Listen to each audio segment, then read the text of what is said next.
Bom dia, bom dia não, né? Boa tarde, começa agora meio-dia, já é boa tarde. Boa tarde a todos vocês do LEAD Rio Preto, LEAD que a gente fala do Lidão, né? Dos empresários, o LEAD Futuro, o LEAD Mulher, e nós vamos começar nosso evento, a segunda live, né?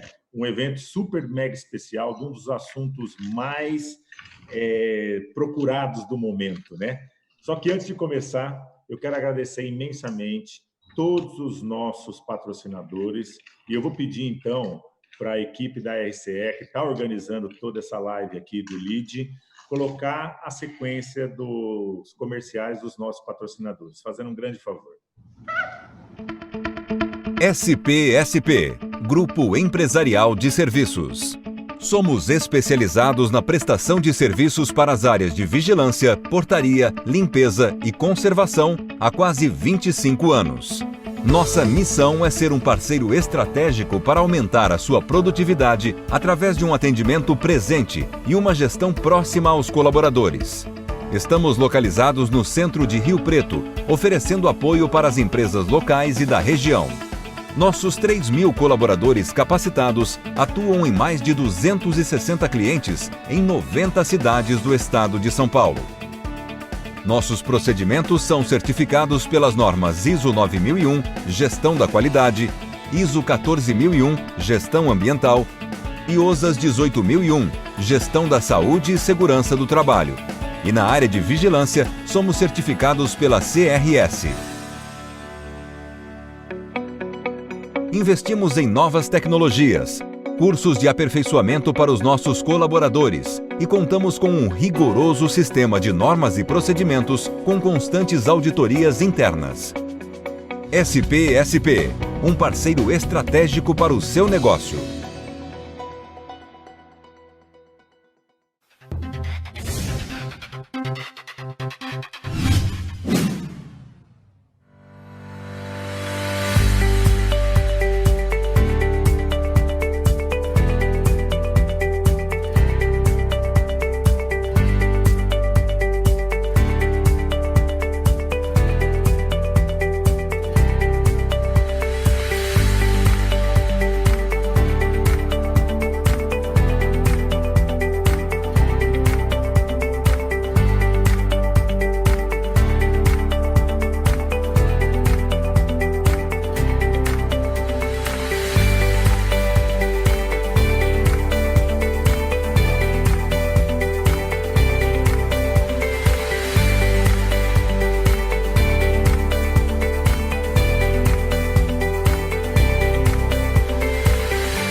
Tá ouvindo esse som? É o som do reconhecimento. Aplausos para quem tá lá fora, encarando um dos maiores desafios da história: combater a pandemia do novo coronavírus. Aplausos para você. Você mesmo, que trabalha para que as pessoas possam ficar em casa, que quando tudo voltar ao normal, terá ajudado a fazer história. Formamos um verdadeiro mutirão pela vida. Esse é o jeito de cuidar Unimed. Somos mais de 116 mil médicos cooperados e mais de 100 mil colaboradores em todo o Brasil. Sabemos que milhões de brasileiros dependem do nosso conhecimento e da nossa experiência. E sabemos também que para dar apoio a eles, precisamos manter você seguro, protegido, forte. Agradecemos muito sua dedicação. Não desanimem, não desistam. Os brasileiros precisam de nós e nós precisamos da colaboração de todos. Somos o maior sistema de cooperativas de saúde do mundo e a única operadora de saúde que está há 53 anos em 84% do território nacional. Unidos, vamos vencer qualquer desafio. Cuidar de você para você cuidar de todo mundo. Esse é o plano. Unimed. muito além de carnaval, praia e futebol. Na verdade, luto dia e noite para realizar meus sonhos. Jeitinho? Quando todo mundo acha que deu errado, eu vejo uma oportunidade. Esse é o meu jeitinho. É enfrentar obstáculos, mudanças e dificuldades. E acreditar que tudo vai dar certo. Porque eu trabalho até dar certo.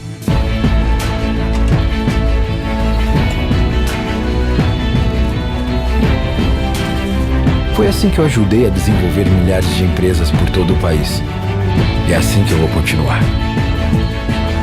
Quem sou eu? Eu sou o brasileiro, sou a TOTUS, sou você.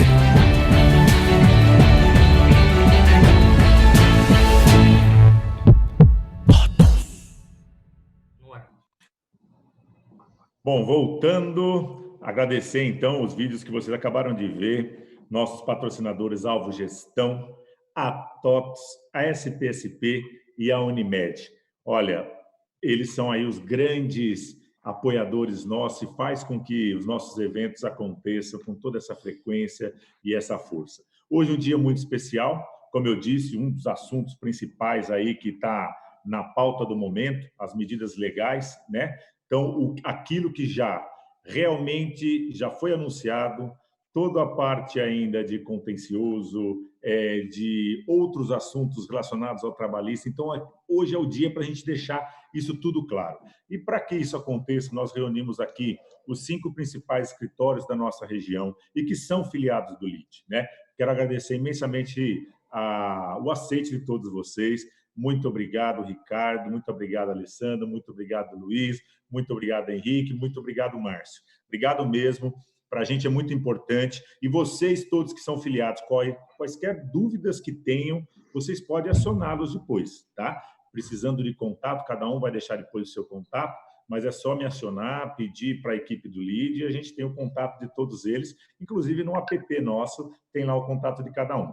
Então, nós vamos dividir o evento em 2 blocos. O primeiro bloco, nós vamos falar sobre as medidas tributárias, tá?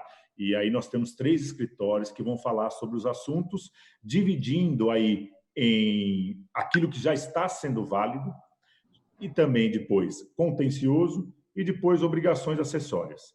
E quando a gente for falar dos trabalhistas, das medidas trabalhistas, nós temos aí a MP 927 e a MP 936. Então, para começar, eu convido o Alessandro, da Benício Advogados. Tá? Alessandro, muito obrigado. Você tem 10 minutos aí para a gente falar sobre o que já está sendo válido, né? Você quer que você tenha uma apresentaçãozinha, né? Isso, já vou colocar, só um instante. Tá, pode colocar na tela. Então, o Benício Advogados, ele faz parte do LID Nacional e também aí filiado na nossa região, né? Quero até mandar um grande abraço para o Kleber, que é também filiado junto com o Benício aí na região. E a palavra é sua, Alessandro, então pode dar sequência aí, tá?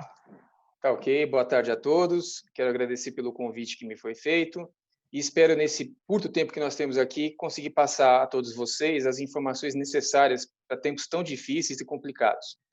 Eu fiz uma pequena apresentação relacionada às alterações tributárias decorrentes da pandemia, onde, basicamente, os atos são muito esparsos. A gente tem previsões da legislação federal, previsões da legislação estadual, e aí, por conta disso, eu resolvi fazer uma espécie de apanhado de todas essas alterações para fazer um roteiro, para que vocês possam se atualizar, ter as normas legais, depois, com mais calma, possam lê-las para tirar alguma dúvida adicional que fique após a apresentação.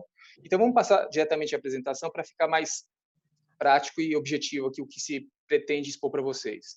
Então, o que o governo federal fez até o presente momento? Ele já praticou algumas reduções tributárias, trouxe alguma disposição em relação a parcelamento de débitos inscritos na dívida ativa federal, que é uma transação extraordinária, já vou entrar nesse detalhe. Trouxe disposições acerca da prorrogação do prazo de vencimento de tributos. Trouxe também prorrogação do prazo de entregas de obrigações acessórias. Trouxe prorrogação da validade da CND federal. E suspendeu uma série de atos administrativos, tanto da Receita quanto da PGFN, quanto à cobrança de tributos ou a procedimentos de cobrança judicial na dívida ativa.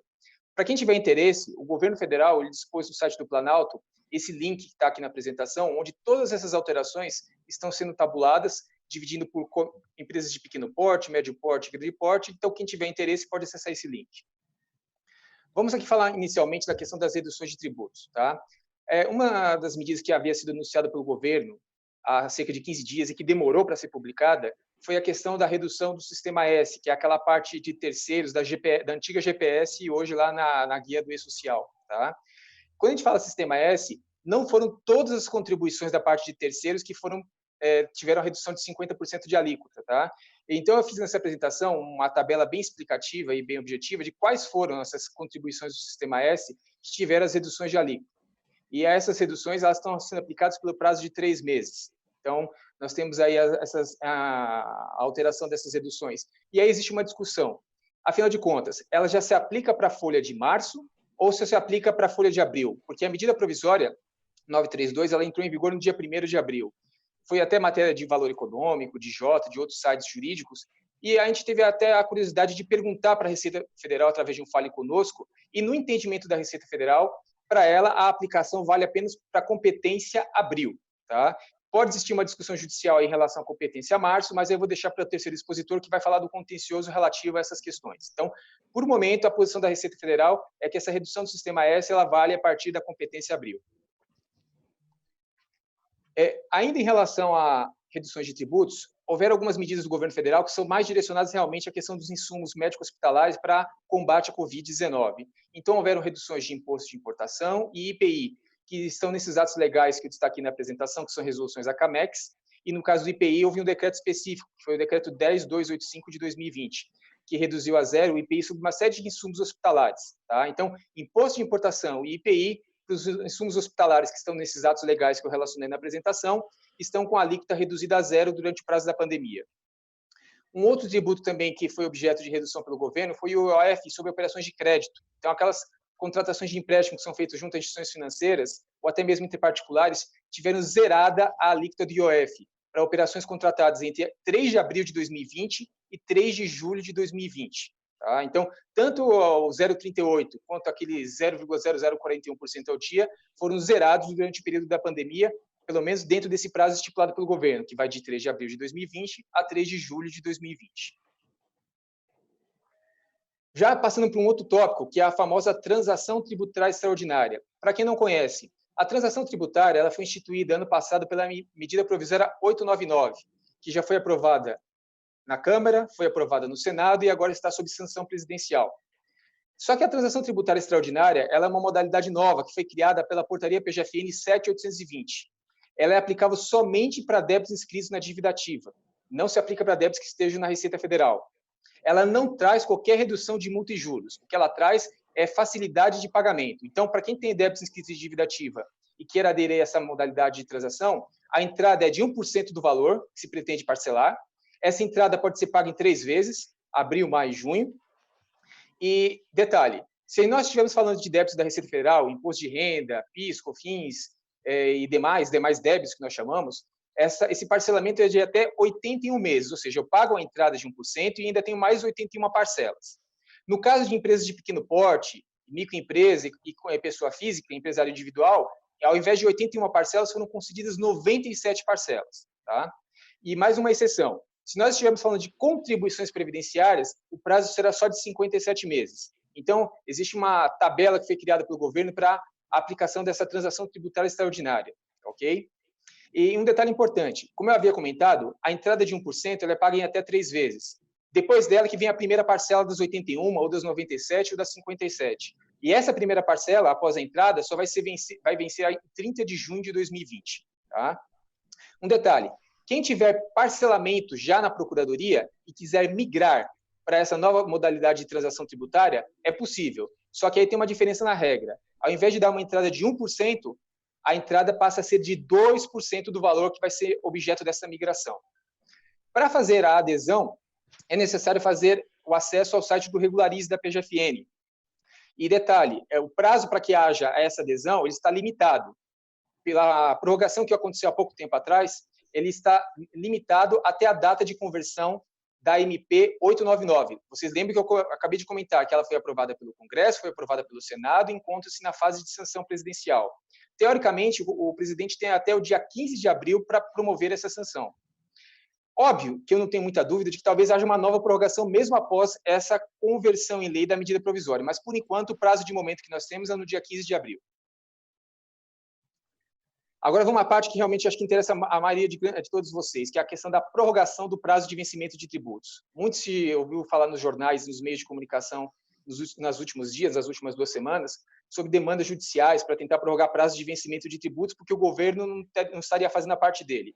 Pois bem, depois de muita pressão, alguns atos governamentais começaram a ser publicados para prorrogação de prazo de vencimento de tributos. O primeiro deles aqui é em relação ao Simples Nacional. Então, houve sim, pela uma resolução do Comitê Gestor do Simples, que é a 154, uma prorrogação de pagamento da parcela dos tributos federais do Simples dos meses de março, abril e maio por 6 meses, de forma de que março, que venceria em abril, vai ficar para outubro, abril, que venceria em maio, vai ficar para novembro, e maio, que venceria em junho, desculpa, está até uma incorreção aqui, vai ficar para dia 20 de dezembro. Já em relação aos tributos municipais, essa informação é muito nova, muito recente. Na sexta-feira, realmente foi determinado que a parcela dos tributos estaduais e municipais, os Simples, também vão ter prorrogação. Só que não vai ser uma prorrogação de 60 dias, vai ser uma prorrogação de apenas 90 dias, como está demonstrado aqui no slide. Quem tiver qualquer dúvida acerca desses prazos, pode consultar a resolução, que ela é muito clara e objetiva, a resolução 154 de 2020.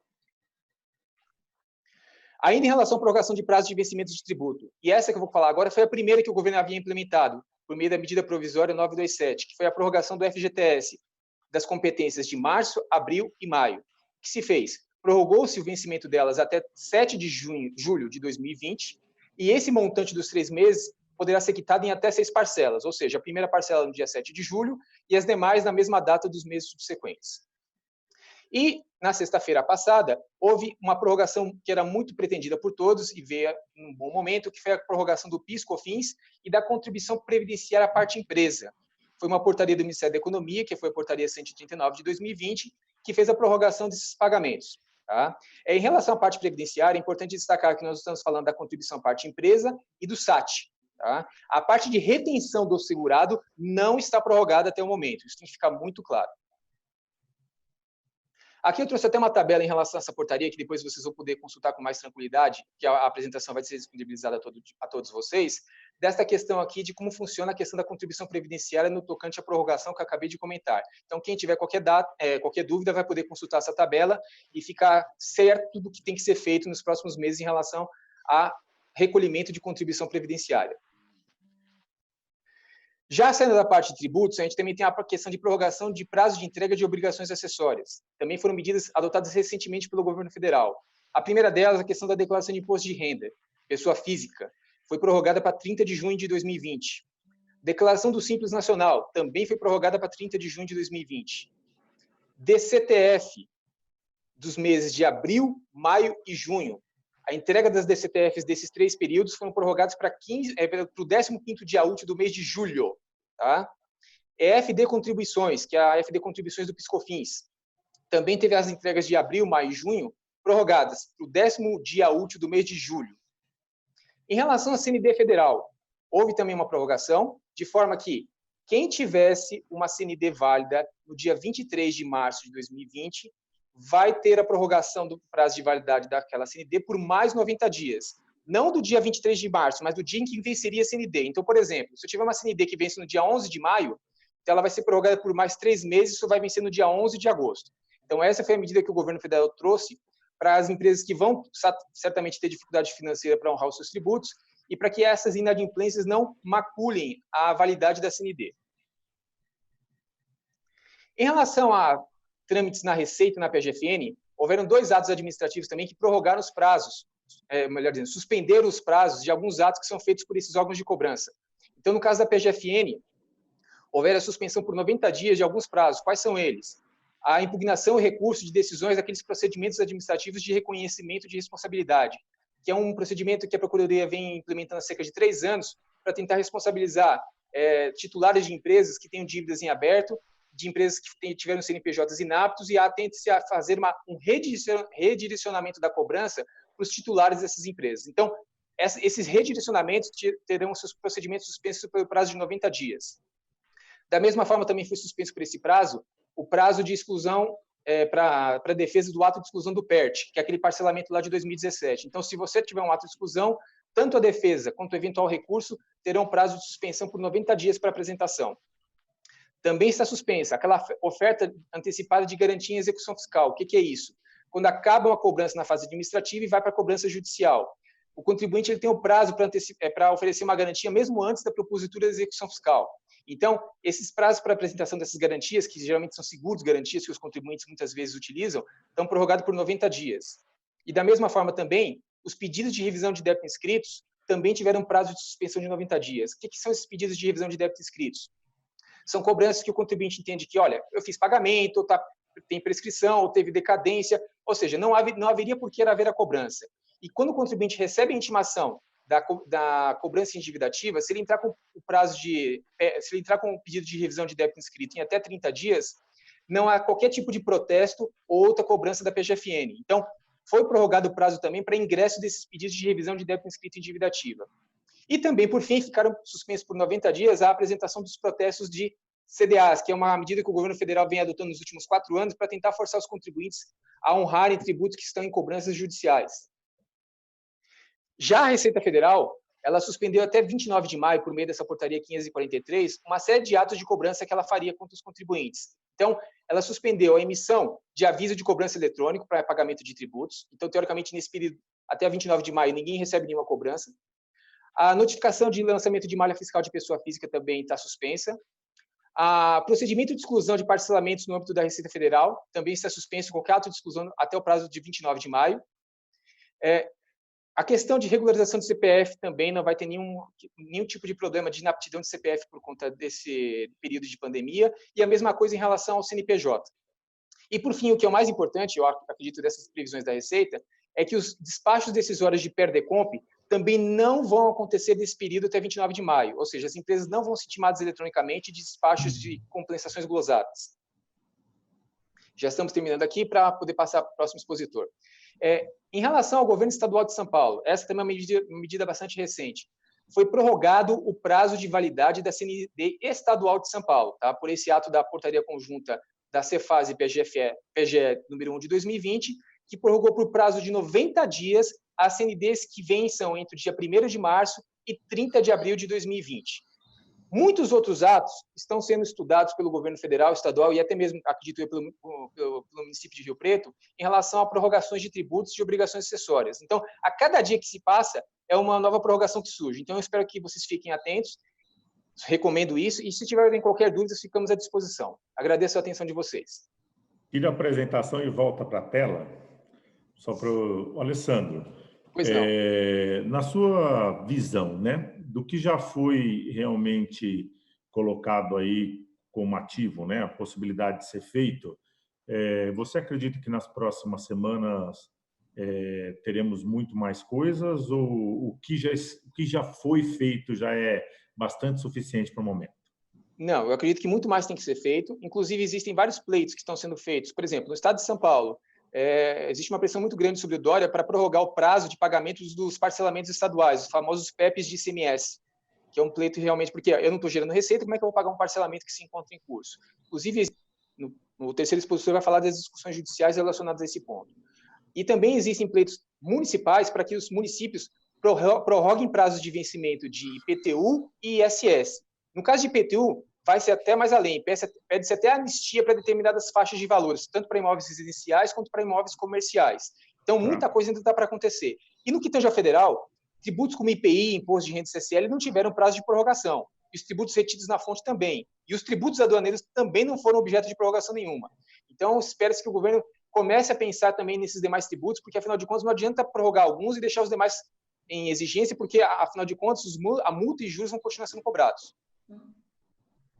Ok, até vou aproveitar esse momento que eu estou falando com o Alessandro para pedir para todos vocês que vão falar que no final eu quero tentar uma oportunidade que cada um de vocês, realmente nesse assunto que cada um vai falar, a gente consiga fazer uma atualização semanal para poder passar para todo mundo do LEAD. Então aí a gente fecharia um book do LEAD, onde teria a parte do Benício, a parte do PCOG, a parte da Nakano, ou seja, de todos vocês, de cada um desses assuntos. Todo mundo sabe que pode trabalhar, consultar cada um de vocês. Tem uns que trabalham os dois segmentos, tributarista e o trabalhista, mas independente disso, só para a gente ter uma união, para que nós consigamos passar para o nosso filiado uma tranquilidade maior de todos esses assuntos.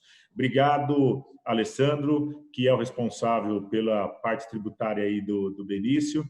E lembrando, né, o Benício é um filiado do LIDE Nacional, da qual tem um braço em São José do Rio Preto, que é o Kleber, tá? Que frequenta nossos eventos, e hoje o Alessandro está falando em nome do escritório aí, tá bom? Muito obrigado. Agora, então, eu vou pedir para o Ricardo, tá? Ricardo, o Ricardo faz parte do PCOG, né? Queria que você falasse um pouquinho do escritório, né? Que você é aí da cidade de São José do Rio Preto, e aí que você possa entrar no segundo assunto, que é o contencioso. Obrigado, Marcos. Agradeço também a oportunidade de tentar contribuir um pouquinho com esse debate. Cumprimentar o Alessandro, abordou todas as medidas existentes, que não são poucas, e que são atualizadas aí diariamente, e a gente tem que ficar pensando essas novas atualizações para manter os nossos clientes e parceiros sempre antenados com o que está acontecendo nesse cenário tão complicado. Marcos, eu sou sócio responsável pela área tributária aqui do PCOG Advogados. Estamos sediados em São José do Rio Preto, fundado há mais de 15 anos, e a gente vem atuando de uma forma muito rente aí com uma equipe multidisciplinar para acompanhar todas essas medidas e tomar com agilidade essas medidas em prol dos nossos clientes, para tentar contornar todos esses prejuízos, esses problemas gerados pelo cenário tão difícil que a gente está vivenciando, tá?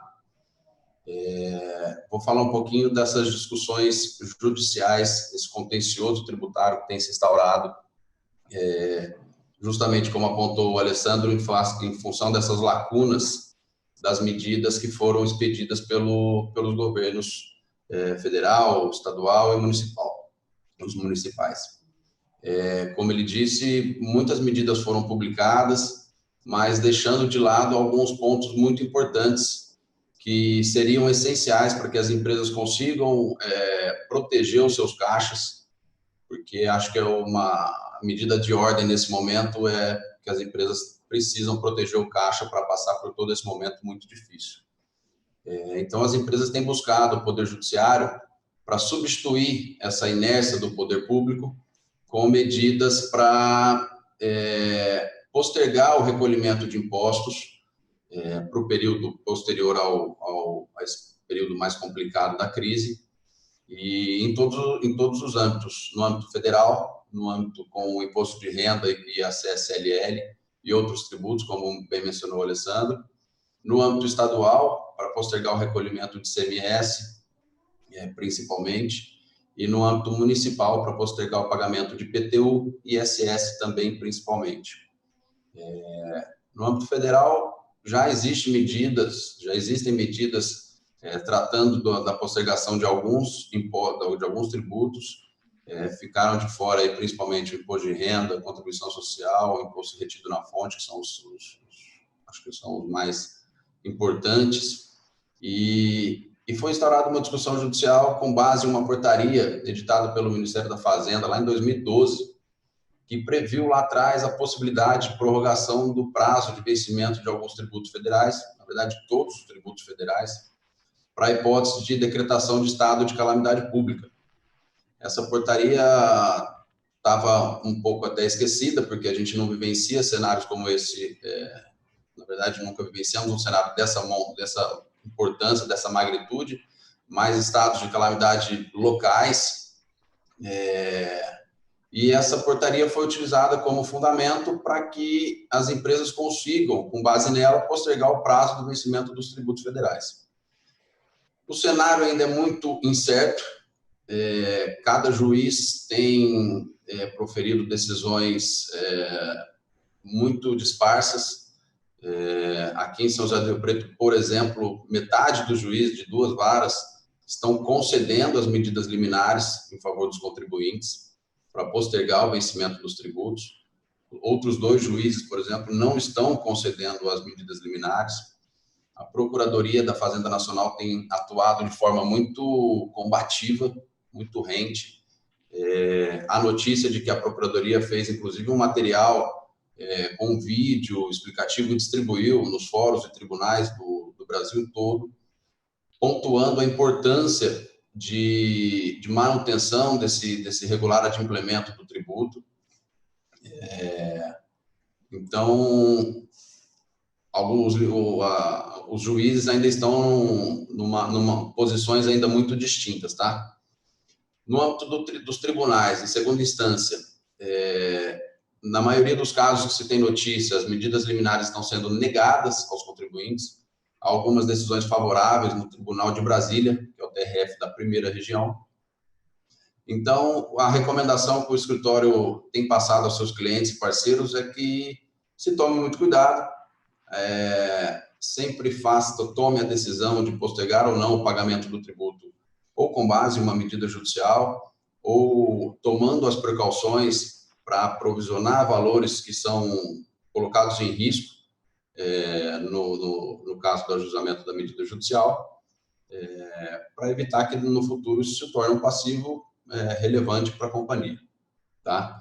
No âmbito estadual, as empresas vêm buscando a postergação do ICMS com base primordialmente nos mesmos fundamentos, princípios constitucionais, da livre iniciativa, preservação da atividade econômica, livre emprego, pleno emprego, e também com base em um convênio do CONFAS, que é a reunião de todas as secretarias da Fazenda dos estados, que também trata dessa possibilidade, ela estabelece a possibilidade dos estados postergarem o prazo de vencimento do ICMS em caso de estado de calamidade pública. Então, os contribuintes também têm acionado o Poder Judiciário para suprir essa inércia dos estados em conceder essa postergação. No âmbito municipal, a gente também tem notícia de algumas decisões proferidas principalmente pela Justiça lá de São Paulo, capital, postergando o vencimento de ISS, de IPTU, para empresas que demonstram a dificuldade financeira em pagar esses impostos. Ao que se tem notícia, são pouquíssimos os municípios que editaram normas específicas para postergar o vencimento do tributo. Na maioria dos municípios não há uma medida editada, mas também existe a possibilidade de ingressar com uma medida judicial para suprir essa inércia do poder público. Tá? Então, basicamente, no tocante à postergação de pagamento dos tributos, são essas as medidas que os contribuintes vêm adotando. Ressalto, ainda é um cenário muito incerto, não é possível prever qual que vai ser o entendimento final do judiciário. Essas medidas liminares, elas servem apenas para suspender a obrigação de pagamento temporária. Elas têm que ser confirmadas por uma sentença judicial que assegura o direito do contribuinte a pagar com atraso sem os encargos moratórios. Então, ainda é um cenário muito prematuro, muito... nebuloso.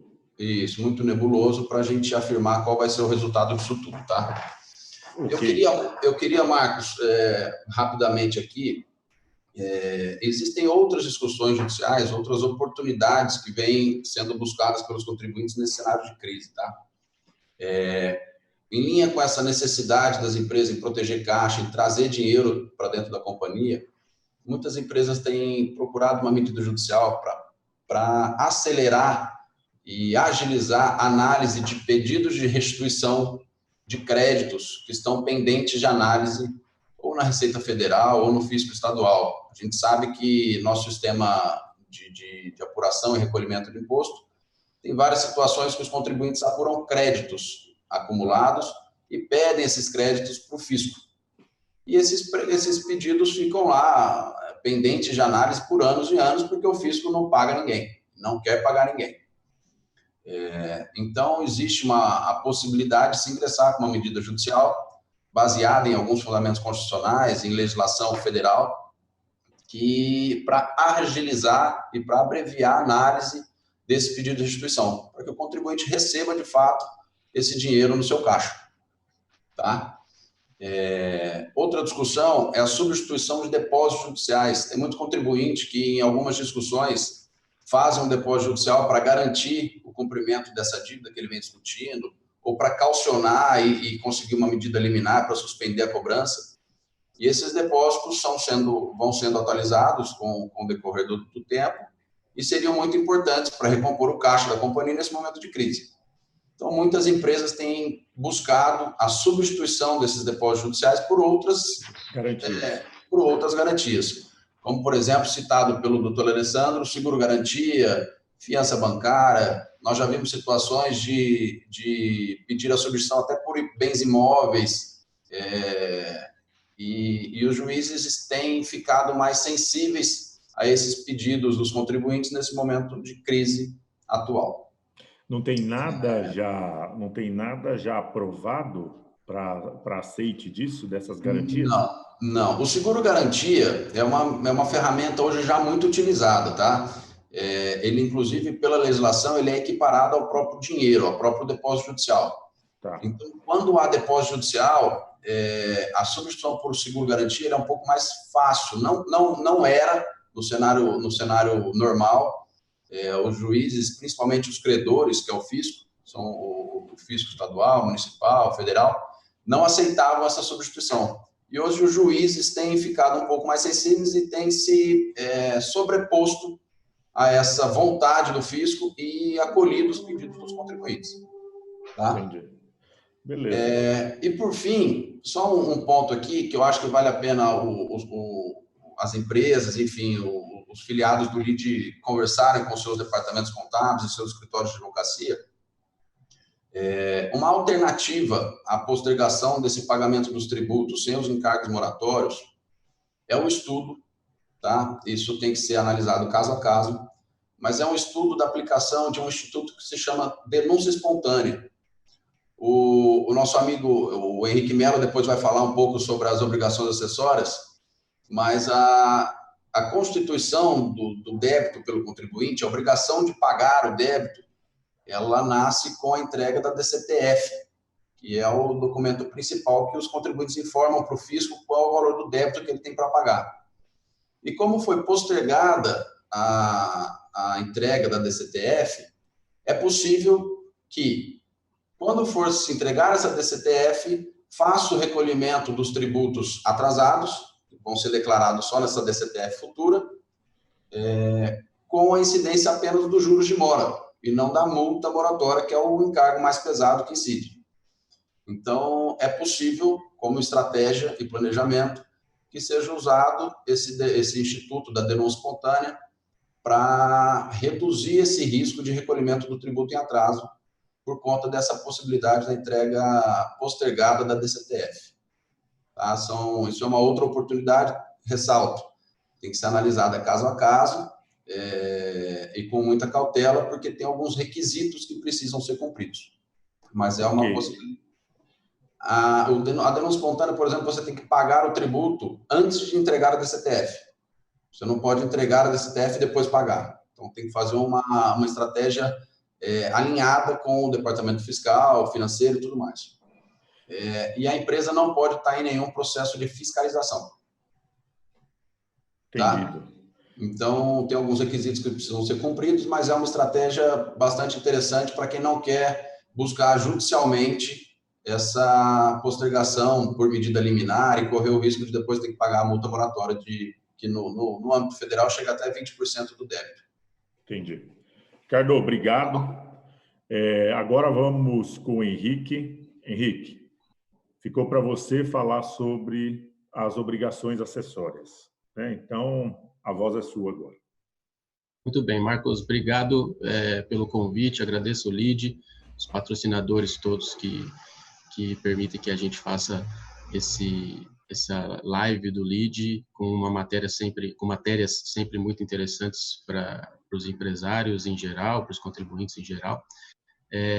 Me coube aqui falar de obrigações acessórias, até foi uma indicação, né, da minha parte, falar de obrigações acessórias, porque isso também é uma preocupação dos contribuintes, é uma preocupação, em resumo, porque no Brasil, o Brasil tem o primeiro lugar no ranking mundial de custo de conformidade em matéria tributária, né? A gente gasta aí, os últimos levantamentos dão conta que a gente gasta aproximadamente, pouco menos, mas aproximadamente 2.000 horas por ano para conseguir cumprir as obrigações que nos levam a cumprir a obrigação principal, que é pagar o tributo. Então, é aquilo que as pessoas costumam dizer, a gente gasta muito, a gente paga para pagar tributo, né? Então, as empresas têm departamentos específicos para essa questão, quando não tem departamentos, terceirizam isso. E uma das principais questões que começaram a surgir nesse período foram essas indagações sobre, mas espera aí, como é que ficam as obrigações acessórias? Recentemente, o Alessandro comentou,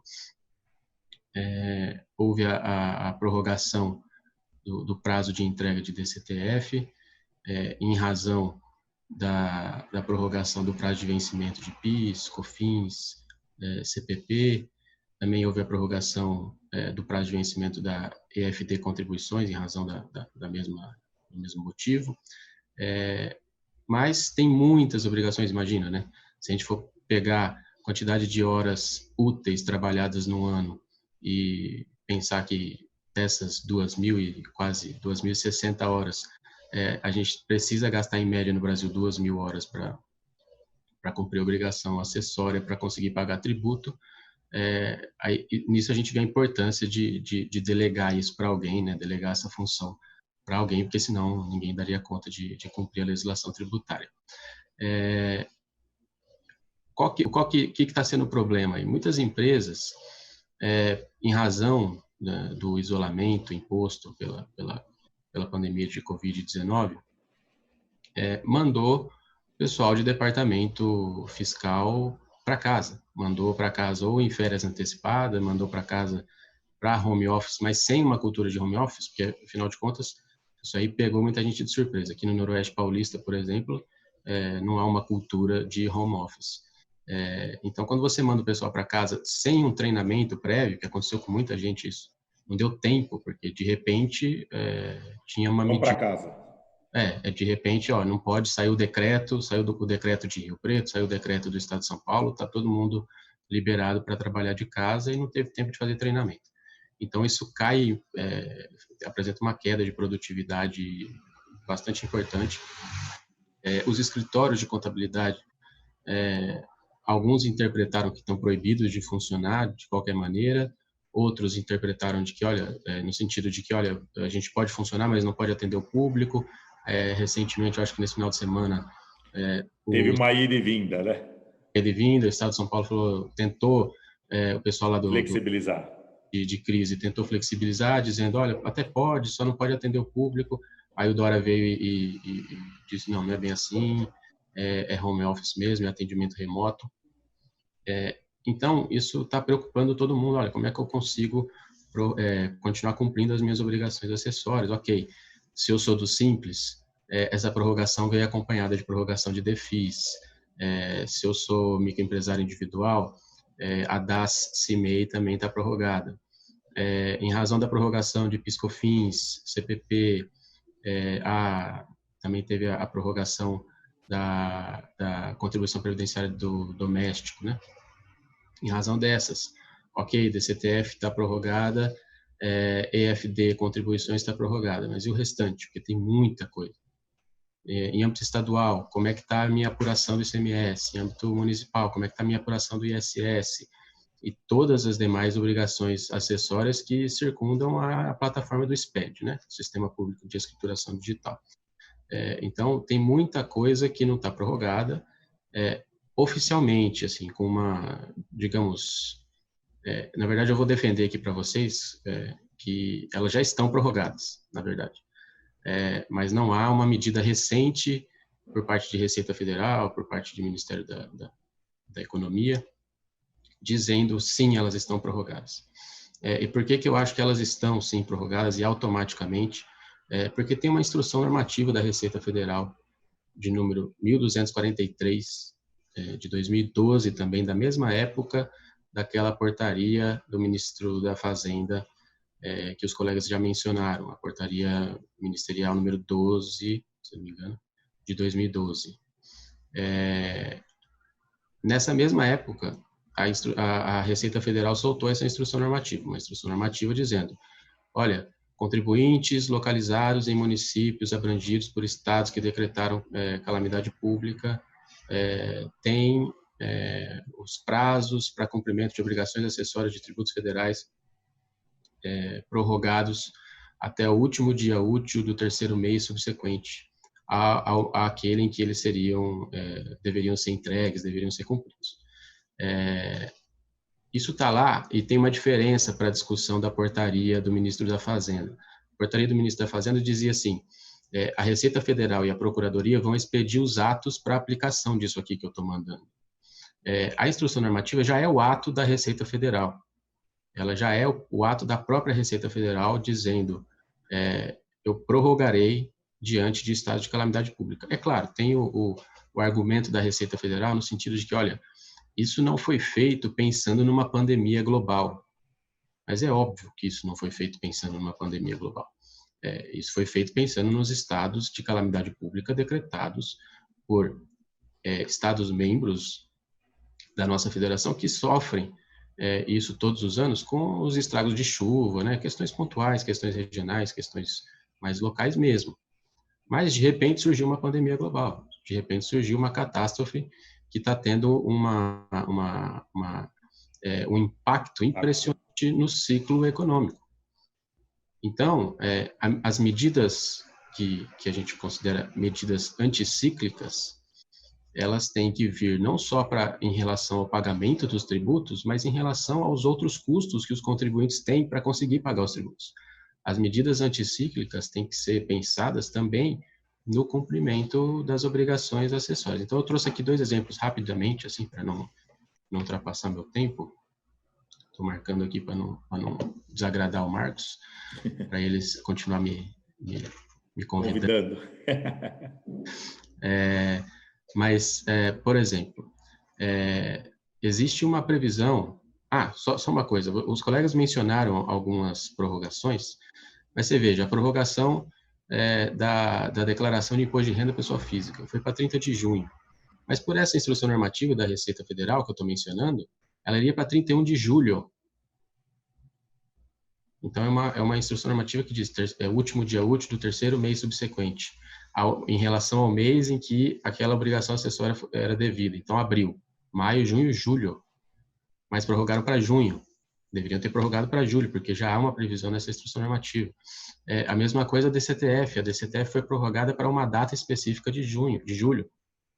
Mas, na verdade, a instrução normativa fala a obrigação acessória devida em abril vai ser para julho. A devida em maio vai ser para agosto.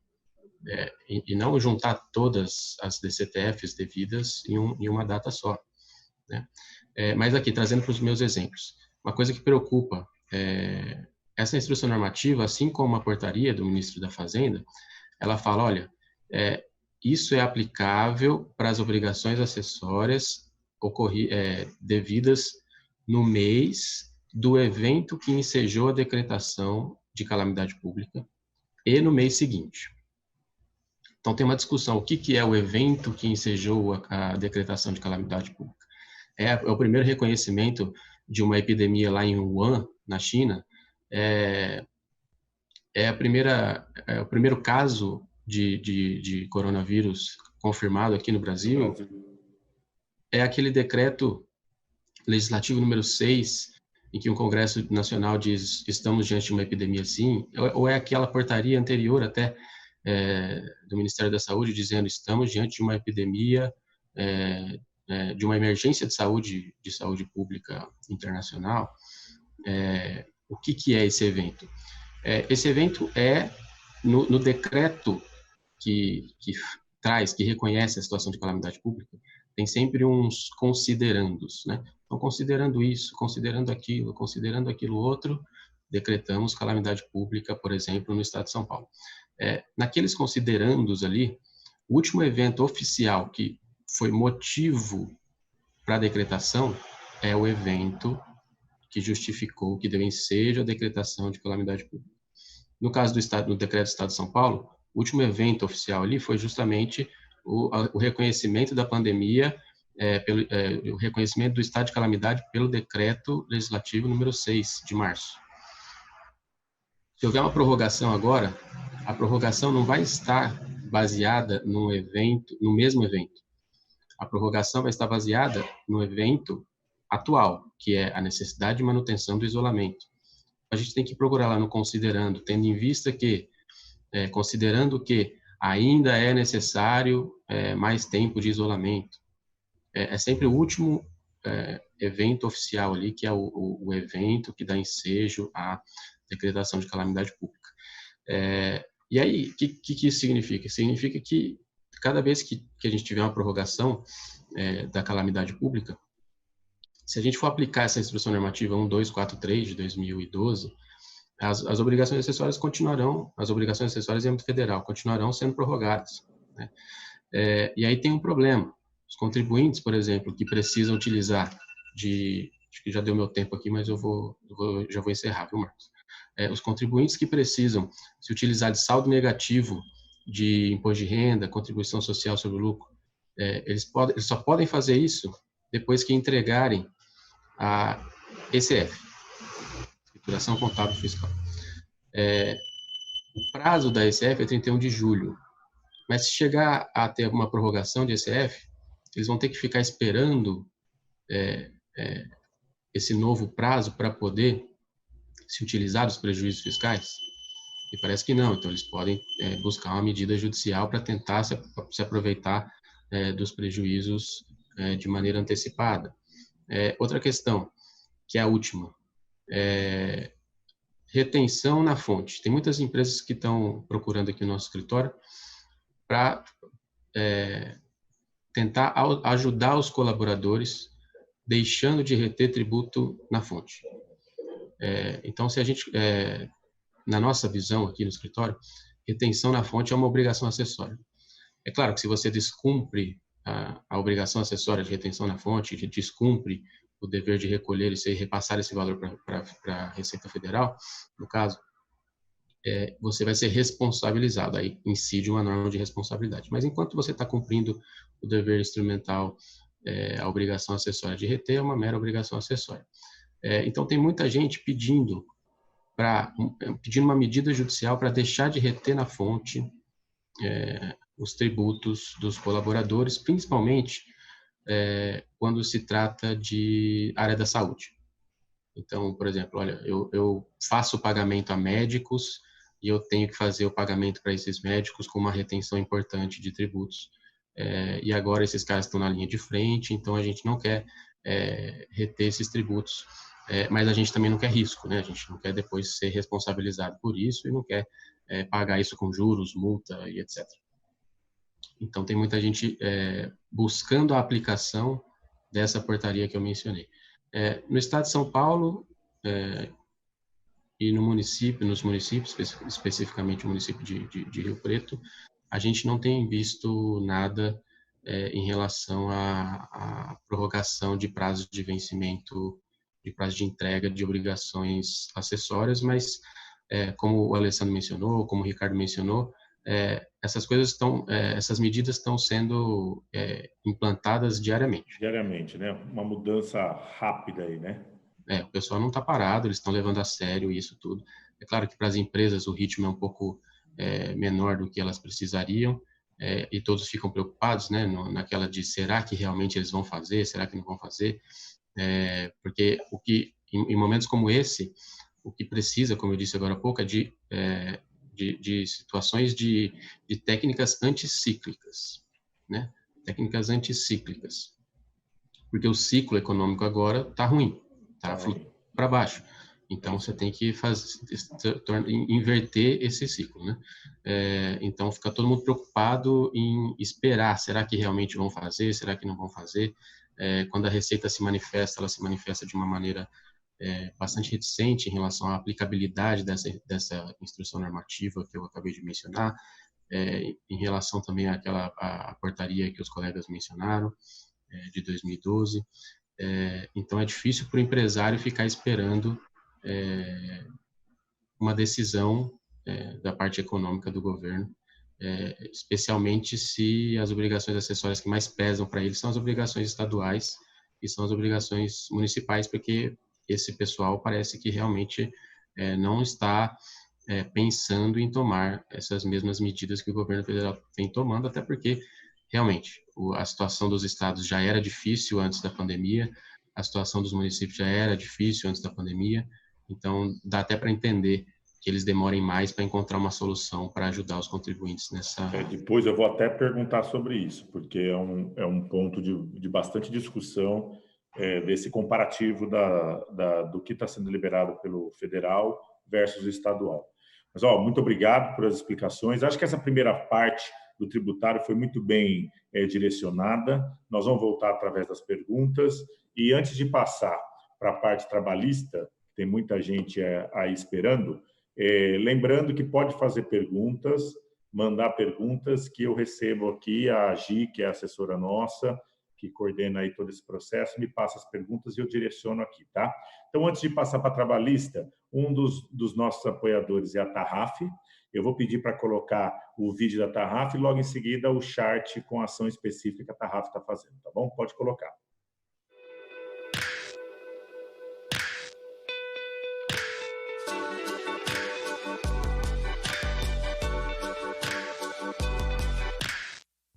Estamos na obra do Monte Helena. Temos 9% de obras concluídas. A etapa em andamento é a concretagem de trecho do piso do primeiro subsolo. Essa etapa, ela envolve a armação, o lançamento do concreto e o polimento do piso.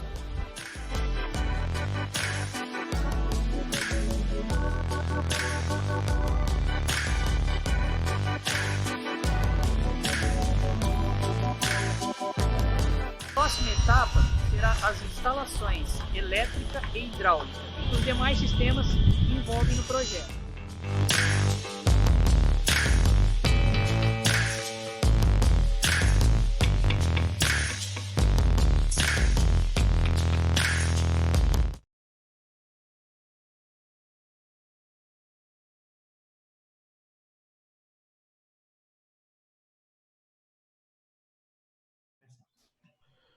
Olha, a Tarraf, eu quero mandar um abraço aí para o Olavo, Olavinho, pessoas que sempre estão aí com a gente, e o LIDE por essa força em conteúdo, né? Então, tudo que a gente pode proporcionar de legal aí para todos os filiados, a gente vai, né, proporcionar sempre, como conteúdo, como ações específicas, promoções.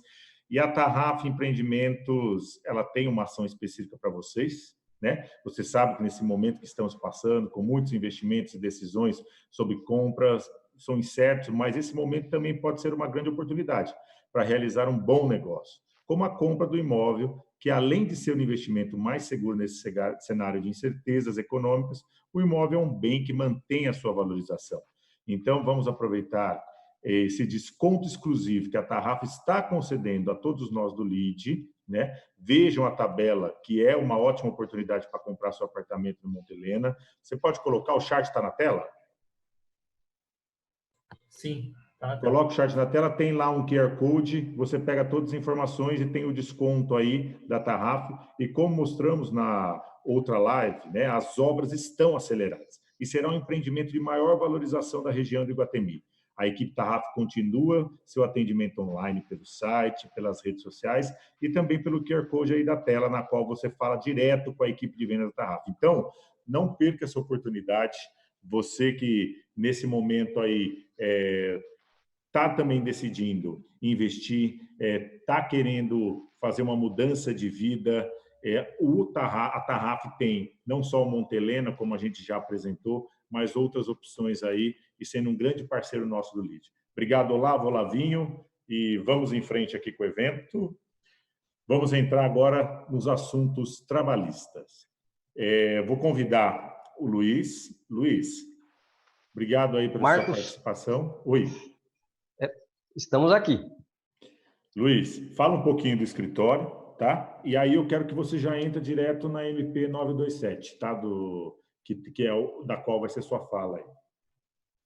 Combinado, Marcos. Muito obrigado pelo convite, pela oportunidade. Infelizmente, é um momento muito difícil, mas é na dificuldade que a gente cresce, não é? Um momento de incentivar a criatividade e de ter coragem e muita fé que tudo isso vai passar e, de fato, a gente vai sair dessa luta muito mais forte, com certeza. O escritório atua na área empresarial já há mais de 11 anos, né?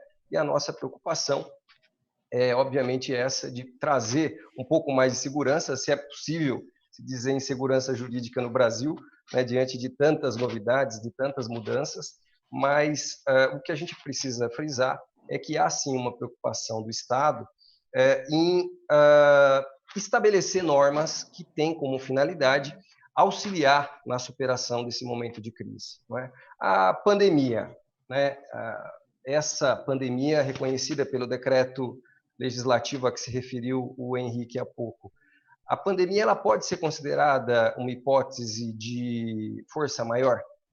É uma questão que se coloca.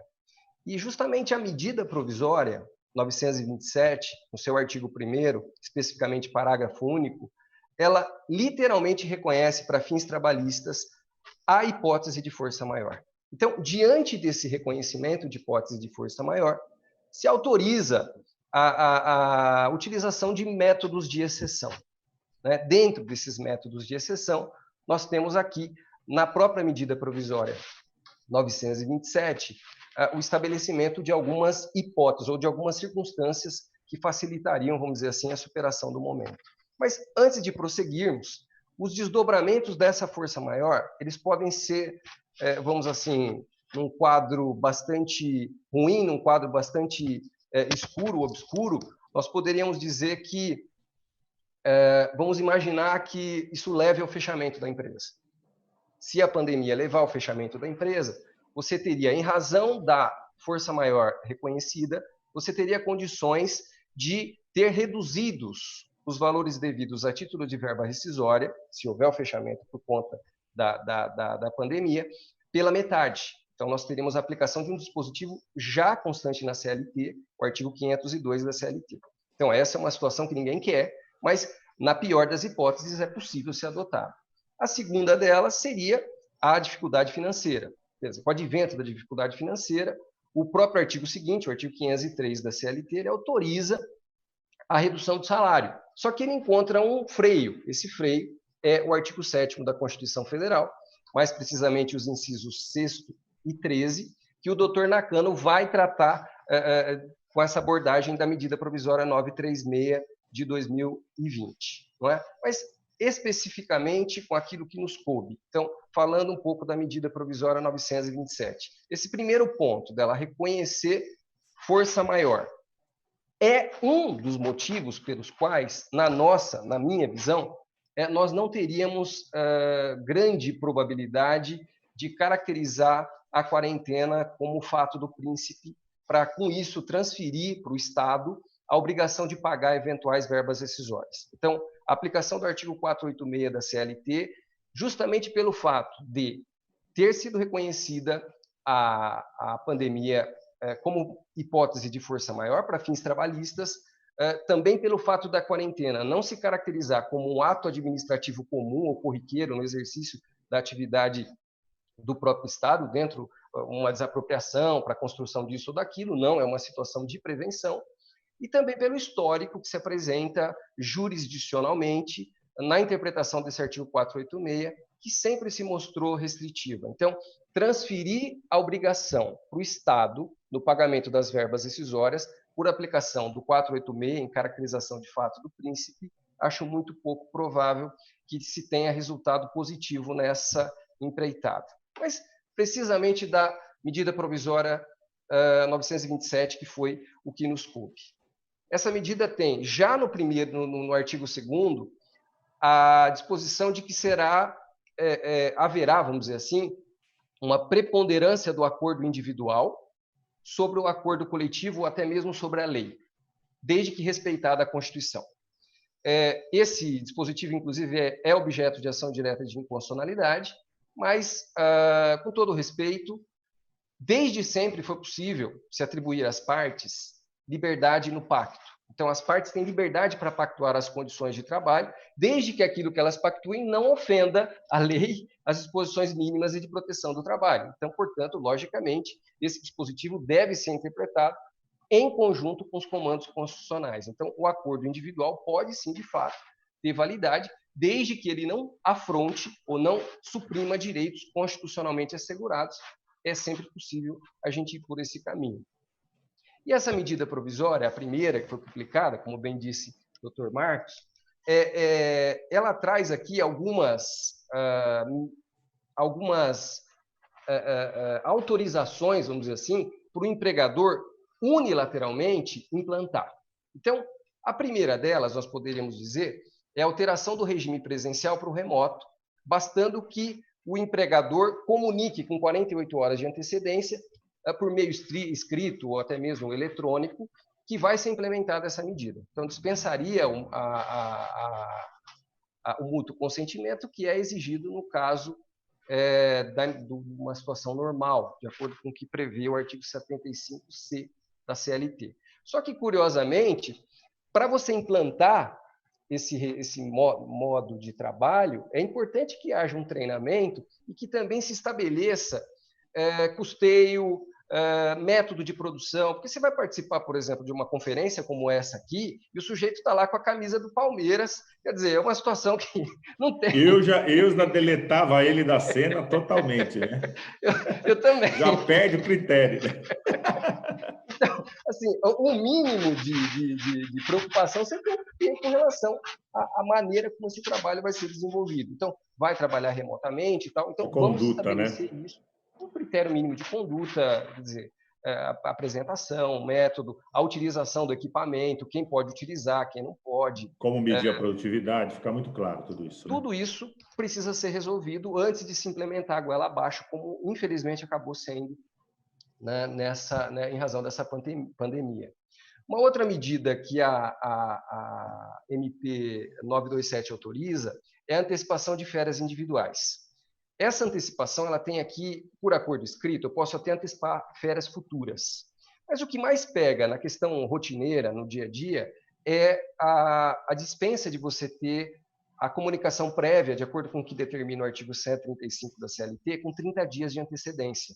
Agora, posso fazer a comunicação apenas com 48 horas de antecedência. Então, o sujeito pode tirar férias depois de amanhã, mas eu não posso me esquecer de que tem que respeitar aqueles comandos do artigo 130, 134 da CLT, que trata da quantidade de fracionamento, período mínimo, a própria medida coloca em 5 dias, não é? Mas eu preciso ter essa preocupação.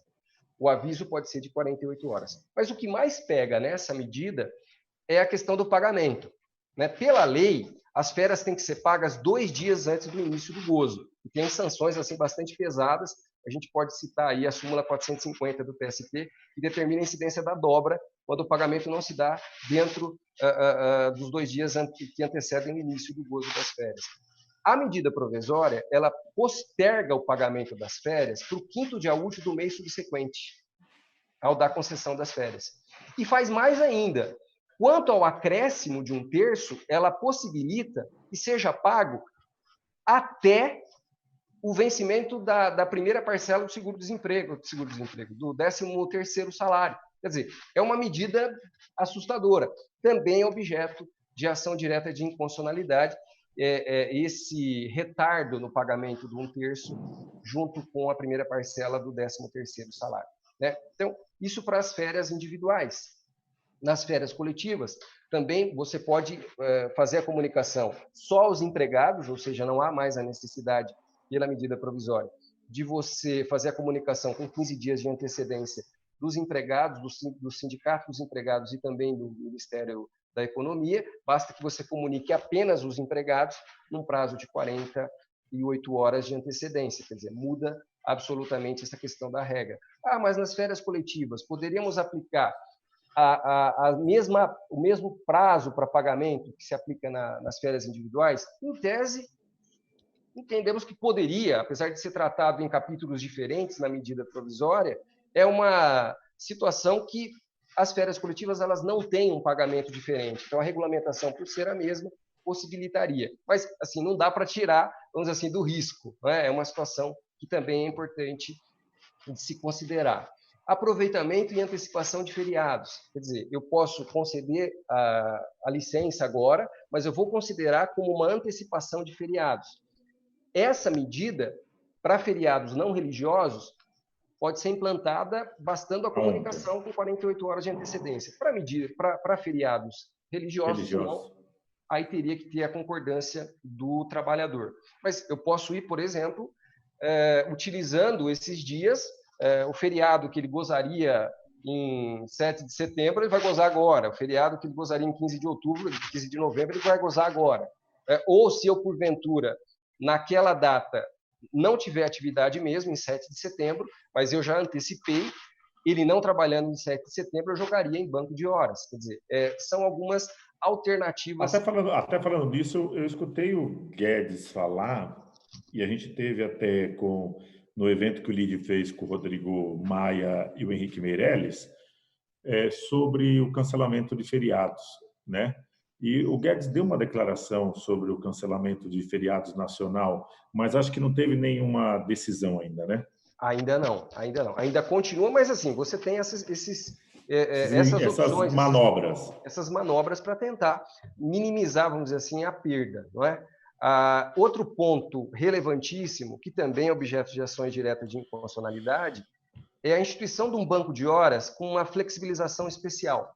Quer dizer, eu poderia pactuar o banco de horas por acordo individual escrito e o fechamento dele poderia se dar num prazo de até 18 meses após o encerramento da pandemia. Quer dizer, a pandemia vai até 31 de dezembro, até perder de vista. Quer dizer, é uma situação que um ano e meio. Isso é objeto, 1 ano e meio, né? Depois do encerramento da pandemia, ou seja, então nós estamos falando de um período absurdo. E depois do encerramento, quando é o encerramento, né? Porque quando é que você declara está encerrado?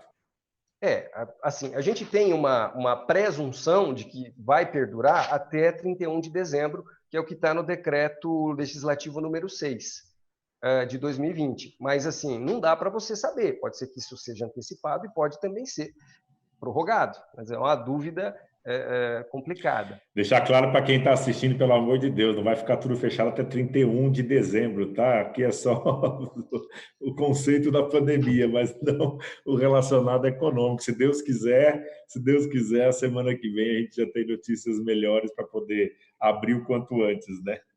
Eu acredito muito nisso. Acho que a gente vai superar. É uma fase, é um momento difícil aí, mas que foi feito para acabar. Nós somos mais fortes. A gente sabe disso.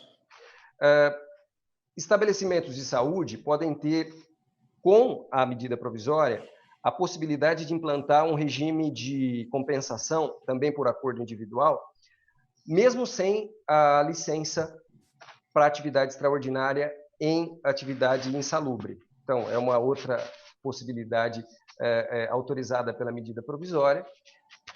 Outro ponto, assim, a suspensão da exigência dos exames periódicos e até do demissional, se ele foi realizado há menos de 180 dias, não é? A suspensão de treinamentos das NRs por um período aí, por um prazo de 90 dias após o encerramento do estado de calamidade, a progressão, né? A prorrogação, melhor dizendo, dos mandatos dos integrantes das CIPAs até o encerramento da pandemia também, a exclusão de classificação dos casos de contaminação com coronavírus como doença ocupacional, salvo se houver um nexo de causalidade, aí, comprovando esse vínculo, obviamente. Isso também é objeto de ação direta de inconstitucionalidade. A atuação dos auditores fiscais do trabalho como se fossem só orientadores, então, é um outro ponto que pega também. Então, eles não irão ali a empresa fiscalizar para autuar, mas apenas para dar as orientações, não é? Mas a medida provisória 936, aqui o doutor Natana vai comentar, ela prevê lá no artigo 19 que a MP 927 não flexibilizou as regras, tá, de segurança e medicina do trabalho. Ela apenas flexibilizou os pontos que especifica. Então, não é vamos dizer assim, vamos deixar tudo para depois, até porque você desprezar medida de segurança, é muito arriscado, não é recomendável nem em tempos de oba-oba e nem muito menos em tempo de crise, porque a gente está no passivo. Você pode estar trabalhando. Exatamente. Não é? O recolhimento diferido do fundo de garantia, o Alessandro já comentou, também é uma medida que vem em boa hora, obviamente. A suspensão também dos prazos para apresentação de defesa em processos administrativos, também por um prazo de 180 dias, e até a possibilidade de ultratividade de acordos e convenções coletivas a critério do empregador que vençam no período da pandemia. Então, são umas medidas aí que têm, infelizmente, a MP 927 é alvo de 4 ações diretas de inconstitucionalidade, mas aquela que centralizou as outras, a 6344, foi sorteada do ministro Marco Aurélio, e ele, graças a Deus, indeferiu a concessão da liminar, então ela ainda continua produzindo efeitos, né?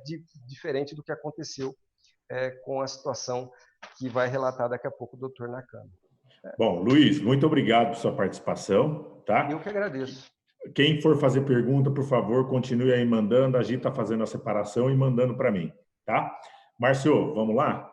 Márcio vai falar sobre a 937, é isso? 936. É isso aí, vai. Bom dia, Scaldelai. Primeiro, agradecer a Deus, né, da gente estar aqui podendo falar ainda, né?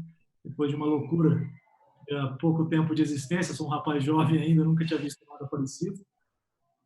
Agradecer a você pelo convite, agradecer aos colegas aí que estão dispondo de um tempo para tentar trazer conhecimento para os nossos amigos empresários, né, que acima de tudo são aqueles que estão carregando o país nas costas aí e estão sofrendo demais com essas restrições que a pandemia está trazendo, né, para todo mundo. Agradecer a minha equipe, nosso escritório é multidisciplinar, não sou eu quem cuida da área trabalhista, mas minha equipe produziu um texto muito legal aqui para vocês, fez uma pesquisa muito aprofundada, e eles estão tendo que trabalhar demais, porque essa questão trabalhista está tendo assim, alterações, não são rápidas, são relâmpago, é uma coisa absurda. Bom, eu vou começar falando sobre a MP 936, como eu iria falar até ontem, na hora do almoço, tá? Depois 936, eu falei 937, é 936. 936. Eu vou mostrar um slidezinho que a gente preparou e no final eu conto uma surpresa para os senhores, para ver como é que nós vamos conduzir isso a partir de ontem à noite para hoje. Mas vamos lá. Eu vou abrir aqui um slidezinho que eu preparei para ficar um pouco mais elucidativo. Abriu aí? Abriu. Então vamos lá, nós vamos falar da 936, uma medida instituída para falar basicamente sobre situações de crise. O decreto legislativo número 6, que já foi vastamente comentado aí, foi aquele que instituiu o estado de calamidade, né? E a lei 13.979, falar da emergência nacional de saúde, são os, podemos dizer, os entes legislativos que startaram toda essa situação, né? Definiram o início aí da situação. Essa 936 foi trazida com os objetivos de tentar preservar o emprego e a renda, garantir a continuidade das atividades laborais e empresariais e reduzir o impacto social decorrente das consequências do estado da calamidade pública e a emergência de saúde pública. De que forma ela pretendia fazer isso? Basicamente de 3 formas, né? Ela previu a redução proporcional de jornada de trabalho e salários, ela previu a suspensão temporária do contrato de trabalho e ela previu ainda a possibilidade para aqueles que não possuem trabalho intermitente, de ter uma suspensão, também ter uma remuneração. Quem vai poder aderir? Quais as empresas? Quais os nossos filiados ao LID aí podem aderir? Basicamente, toda a iniciativa privada. Essa MP ela trouxe a vedação exclusivamente para órgãos da administração pública direta ou indireta. Joia? Como vai funcionar? Então, vamos falar primeiro da redução da jornada e salário. O prazo é de até 90 dias, ou seja, eu posso negociar com o meu funcionário a redução da sua jornada e salário por até 90 dias em 3 proporções definidas na lei: 25%, 50% e 70%. Tá joia? Na redução de 25%, a gente faz mediante acordo individual ou negociação coletiva, 50% e 70%, da mesma maneira, ressalvando algumas situações, como, por exemplo, o sujeito que ganha entre R$ 3.135 e abaixo de R$ 12.212. Nesse caso, eu necessito obrigatoriamente de um acordo coletivo. Tá joia?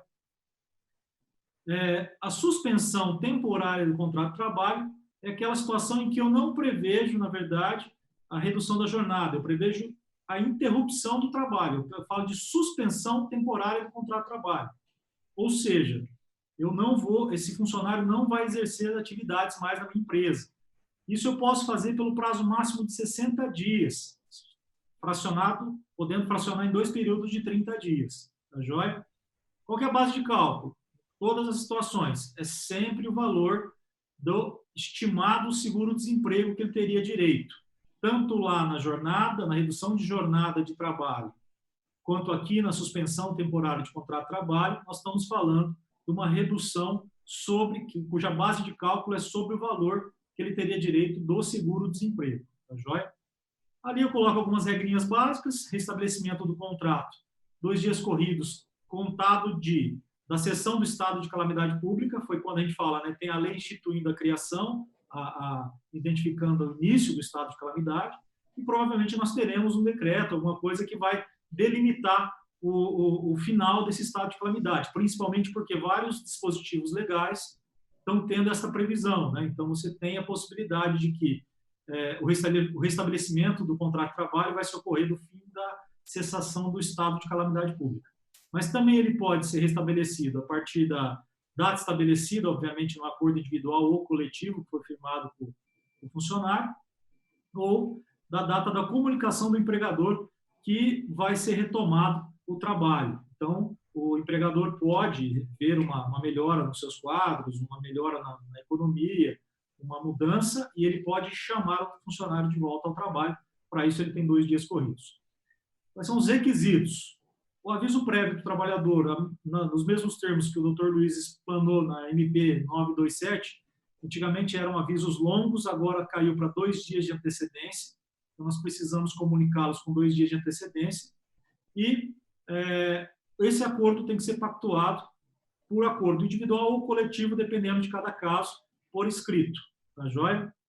Importante frisar, em qualquer das situações, o funcionário ainda faz jus a todos os benefícios concedidos, auxílio alimentação, plano de saúde, principalmente plano de saúde, né? Ainda mais numa situação dessa que a gente fala de epidemia, né? Pandemia. Na situação da suspensão da temporária de contrato de trabalho, excluindo somente o Vale Transporte. Nós temos algumas exceções ao pagamento desse seguro-desemprego, dessa verba, né? Que na verdade é uma ajuda compensatória, mas ela é baseada no valor de seguro-desemprego, para as empresas que faturaram no ano calendário 2019 a mais de 4,8 milhões. Nessa situação, o empregador tem ainda que, além de comunicar que vai colocar o funcionário em suspensão temporária de contrato de trabalho, ele tem que fazer uma ajuda compensatória mensal de 30% do valor do salário do empregado. Lembrando que o governo usa como base de cálculo o seguro-desemprego a que o funcionário teria direito, enquanto que a empresa deve usar como base de cálculo sempre o valor do salário do empregado. Tem uma pequena diferença aí, principalmente nos salários mais baixos, e uma diferença maior nos salários maiores. Tá joia?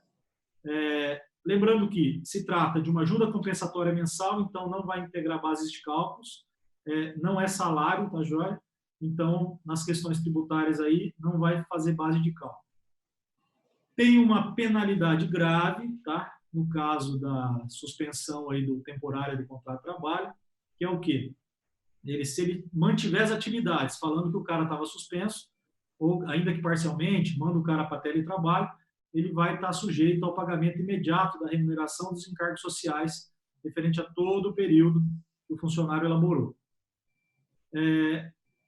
Se a empresa optar por utilizar qualquer um desses dois benefícios que eu acabei de trazer, tanto redução de jornada de trabalho com redução de salário, ou com a suspensão temporária do contrato de trabalho, o funcionário passa a ter a garantia provisória de emprego, uma forma parcial de estabilidade. De que forma? De igual período daquele concedido. Então, se a gente falar de uma suspensão de 60 dias, mais 60 dias de estabilidade, se eu falar de uma redução de jornada por 90 dias, nós estamos falando de mais 90 dias de estabilidade. Tá joia? Ocorrendo desligamento nesse período de estabilidade, obviamente que o empregador vai ser penalizado, e aí existe uma variação de percentual com base no tamanho do desconto que foi aplicado nessa jornada e com base no período que esse funcionário aderiu, de 50% até 100% do que ele teria direito a receber. A jornada e salários deverão ser restabelecidos após a cessação do estado de calamidade pública, data estabelecida no acordo ou antecipação do retorno da mesma forma que a situação da redução de jornada de trabalho. Eu montei um quadrozinho aqui para tentar ficar um pouquinho mais claro ou acabar de confundir a cabeça de todo mundo, né? Porque realmente ela está um pouco duvidosa aí, as medidas, a gente está tentando, isso muda assim, de outro em relâmpago. Exatamente. Então, o quadro aí, para tentar ficar elucidativo, suspensão do contrato de trabalho, redução em 25, redução em 50, redução em 70, chamando a atenção sempre para as faixas salariais. As faixas salariais, elas têm uma diferença quando a gente trata de acordo individual ou de acordo coletivo. O que significa acordo individual e acordo coletivo? Acordo individual é aquele que eu firmo diretamente com o meu funcionário e passo a exercer os direitos. E o acordo coletivo é aquele que eu sou obrigado a firmar com o sindicato. Tá joia? Então, tá aí esse quadrinho, depois a gente disponibiliza para todo mundo poder tentar tirar as dúvidas aí. Responsabilidades do empregador. Então, como é que eu faço para aderir a isso? Eu tenho que informar o Ministério da Economia, antigo Ministério do Trabalho e Emprego, né, agora é o Ministério da Economia, essa redução de trabalho, redução de jornada de trabalho e salário ou a suspensão temporária do contrato de trabalho no prazo de 10 dias. Esse comunicado saiu agora recentemente uma instrução, como é que ele vai ser feito? Vai ser feito lá pelo portal do empregador web, como se fosse uma comunicação do seguro-desemprego. A gente também vai publicar um manual sobre isso, como é que faz isso. E esses acordos de redução de jornada de trabalho e salário deverão ser encaminhados ao sindicato no prazo de 10 dias corridos, contados da data da sua celebração. Agora vem o senão. Nosso colega aí que falou anteriormente disse que são 4 as ações diretas de inconstitucionalidade que discutem a validade das normas da MP 927, e nós tivemos uma triste surpresa ontem à noite, quando ontem o doutor ministro Ricardo Lewandowski deu uma liminar em que ele fala o seguinte: ele discutiu que alguns termos da medida serão analisados futuramente, mas é obrigatório que o acordo individual seja submetido à verificação do sindicato laboral respectivo, ou seja, esse acordo individual pode se tornar, na verdade, um acordo coletivo, e saiu uma liminar nesse sentido, ele deu uma liminar nesse sentido. Então, a partir de ontem à noite, a MP 936, ela passa a ter a sua validade muito questionada. Por quê? Vocês viram que quase tudo eu poderia fazer por acordo individual, então isso tornaria muito fácil a gente poder aplicar a redução da jornada de trabalho ou a suspensão temporária do contrato de trabalho. Agora, com essa previsão do ministro Lewandowski, a gente vai haver a necessidade de remeter isso para o sindicato. E o sindicato, estando inerte, aí sim tem validade o nosso acordo. Só que aí a gente já está prevendo o fim da pandemia, né, se Deus quiser. Então, esse é o grande sinal. Tira a apresentação aí da tela, Márcio. Tá. Você vê, né? Não estamos vivendo num momento fácil por todos os tipos e todos os lados. Eu vou pedir 15 minutinhos a mais para todo mundo, para a gente encerrar, tá? Porque, óbvio, esse evento hoje nós estamos gravando, né? E vai ser disponibilizado na íntegra para todos os filiados, tá? Até estão me questionando aqui, porque tem muita informação rica, então dá para passar para as pessoas responsáveis na empresa, além dos donos, né, dos presidentes, da alta direção, para olhar com detalhe. Agora eu vou abrir para algumas perguntas aqui, eu tenho algumas. Vou fazer do Daniel, o Daniel, que é da SPSP. Daniel, um grande abraço. A SPSP, como vocês viram, é um dos nossos patrocinadores. né, trabalha no segmento de vigilância e segurança. Inclusive, depois vocês entram na rede social, no Instagram do LEAD, vocês vão ver lá um vídeo que nós publicamos da SPSP, um serviço aí extra de higienização perfeito que eles fazem nas empresas nesse momento aí de problema com o coronavírus, né? E o Daniel coloca o seguinte: com relação à prorrogação do INSS patronal, em caso de empresas que possuem retenção do INSS 11% em faturas e se utilizam desse montante para compensação, como desmembrar a devida compensação sem trazer precedente da improbidade, pois na guia de DARF não permite-se recolhimento ou código específico para esse fim? Quem quer responder? Pode falar, Henrique. Então, esse era um dos exemplos que eu vinha trazer para vocês, mas em razão do tempo eu acabei pulando. Mas naquela questão que eu estava mencionando, olha, se a gente pensar que cumprir uma retenção é uma obrigação acessória, então essas retenções também, que são feitas diretamente ali no valor da nota, para as empresas que sofrem ali a retenção do INSS, esse INSS é o INSS patronal. Ele é retido, obviamente, de maneira antecipada, o valor da nota vem decrescido desse montante e depois são feitas as compensações. Esse INSS, ele é a contribuição previdenciária patronal. Ele está prorrogado. Mas quem tem que reter na fonte não tem a prorrogação oficialmente mencionada, pelo menos, da atividade de retenção. Então, o que eu penso é buscar a aplicação daquela instrução normativa 1243 de 2012 que eu mencionei para vocês. No cenário atual, você só vai conseguir fazer isso com respaldo do Poder Judiciário. Se você tentar fazer automaticamente, você vai sofrer penalidades. E se quem tem negócios com você fizer isso sem um respaldo do Poder Judiciário, as penalidades virão. Mas respaldados aí por uma liminar, eu acho que é completamente possível buscar a aplicação, então, da Instrução Normativa 1243 para prorrogar, para suspender aí, no caso, depois os efeitos disso são interessantes, mas não dá tempo da gente falar de todos, mas para deixar de sofrer retenção ou para deixar de reter o INSS na nota. Ok. E vou perguntar agora para o Ricardo e para o Alessandro. Vocês acreditam que vai ter um refis após esse momento de crise? Eu acredito... vai lá, Alessandro.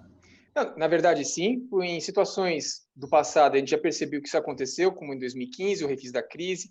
Em todos os momentos conturbados da nossa economia, o governo sempre teve que apelar para isso. O problema é o formato que esse refis vai ter, que a gente não consegue assegurar.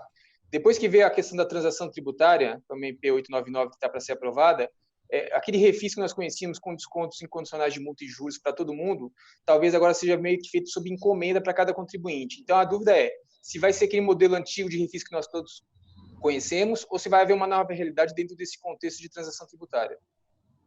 Beleza. Ricardo?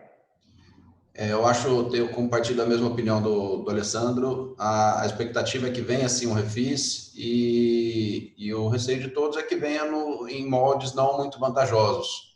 Eu acredito que para suprir o interesse da iniciativa privada tem que vir com alguns descontos vantajosos para que as empresas se sintam atraídas para regularizar os seus passivos tributários nesse refis.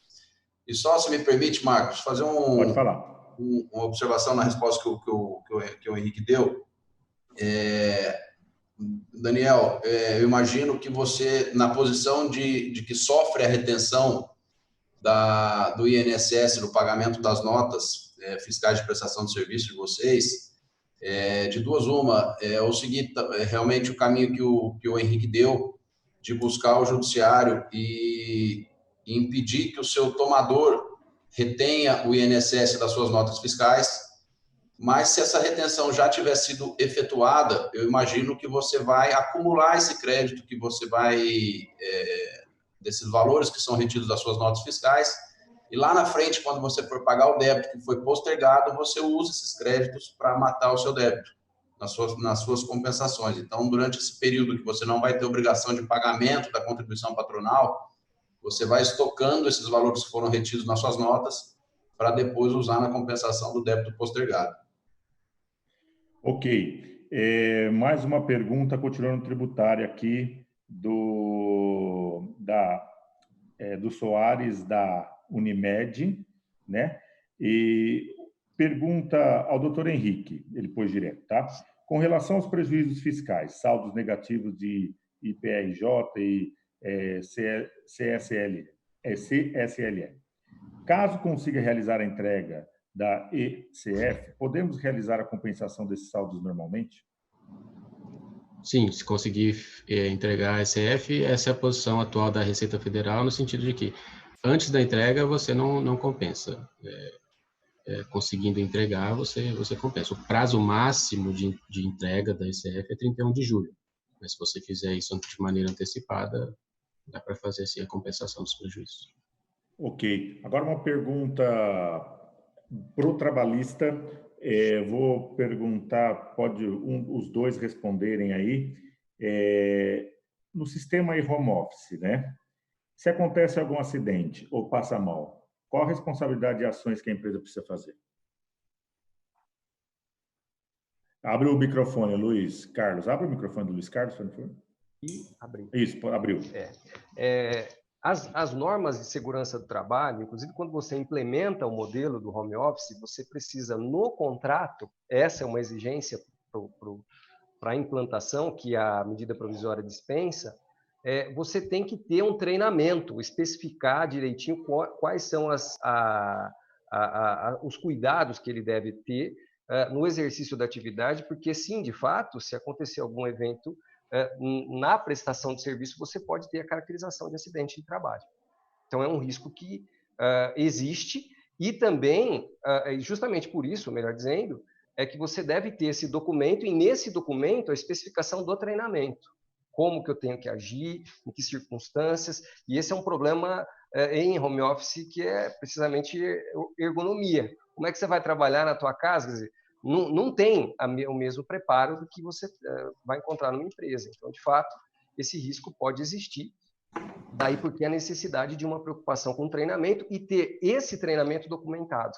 Então, mesmo a medida provisória autorizando que isso seja feito sem a concordância do empregado, para estabelecimento de todas aquelas regras de conduta, de postura e tudo mais, é importante também você inserir aí esse treinamento para a adoção das medidas de proteção e segurança do trabalho. Ótimo. Ô, Márcio, tem uma pergunta do João, da J. Silva. Quero mandar um grande abraço para o João, pai da Jerusa, que eu adoro, nossa vice-presidente do LIDE Futuro, pertencente ao Comitê do LIDE Mulher. Quando o sindicato criar dificuldades, exemplo, querer fazer reunião com os funcionários, e nesse momento, praticamente, isto é impossível. Como proceder nesse período? O sindicato tem todo o direito de acessar os funcionários, né? Ele não tem o poder de impedir isso, né? Agora, isso é um impedimento natural da própria crise da pandemia. Não pode haver aglomeração, não pode... Hoje tudo teletrabalho, né? Hoje tudo teletrabalho, hoje é tudo videoconferência. O sindicato tem que ter os meios adequados de fazer as suas reuniões. Até as mudanças na lei da SA e das limitadas previram que não há necessidade mais da convocação de assembleia, convocação para que aconteçam os atos obrigatórios por lei, para que tudo se faça por meio de videoconferência, meios digitais, para que não haja contato. Então, o sindicato não vai lá na empresa simplesmente assim. Hoje em dia não é assim que vai funcionar. Não vai poder reunir. Não vai poder reunir. Fisicamente. Fisicamente, ao menos. Bom, quero mandar um abraço para o Kate, da Safe, que ele perguntou aqui do Lewandowski, mas nós já falamos, né? De ontem lá, que o próprio Márcio Nakamo falou, depois está gravado, caso você tenha perdido esse momento aí. Tem uma outra pergunta aqui, do Sandro, também da Unimed, para ir para os tributaristas. Existe algo em estudo publicado sobre a possibilidade de levantar depósitos judiciais, cancelamento de seguro-garantia já constituído em processos judiciais relacionados a discussões fiscais tributárias? Ricardo? Marcos, só não entendi a segunda parte da pergunta. Vamos lá. Existe algo em estudo publicado sobre a possibilidade de levantar depósitos judiciais, cancelamento de seguro-garantia já constituídos em processos judiciais relacionados às discussões fiscais e tributárias? Não que você tenha conhecimento. O que há esta discussão que eu falei mais cedo sobre a possibilidade de substituição de garantias. Tá.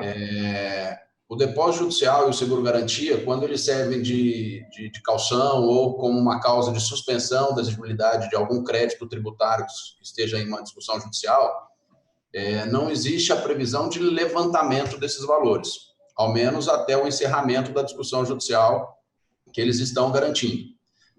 O que se tem é a possibilidade de se buscar a substituição dessas garantias por outras mais baratas.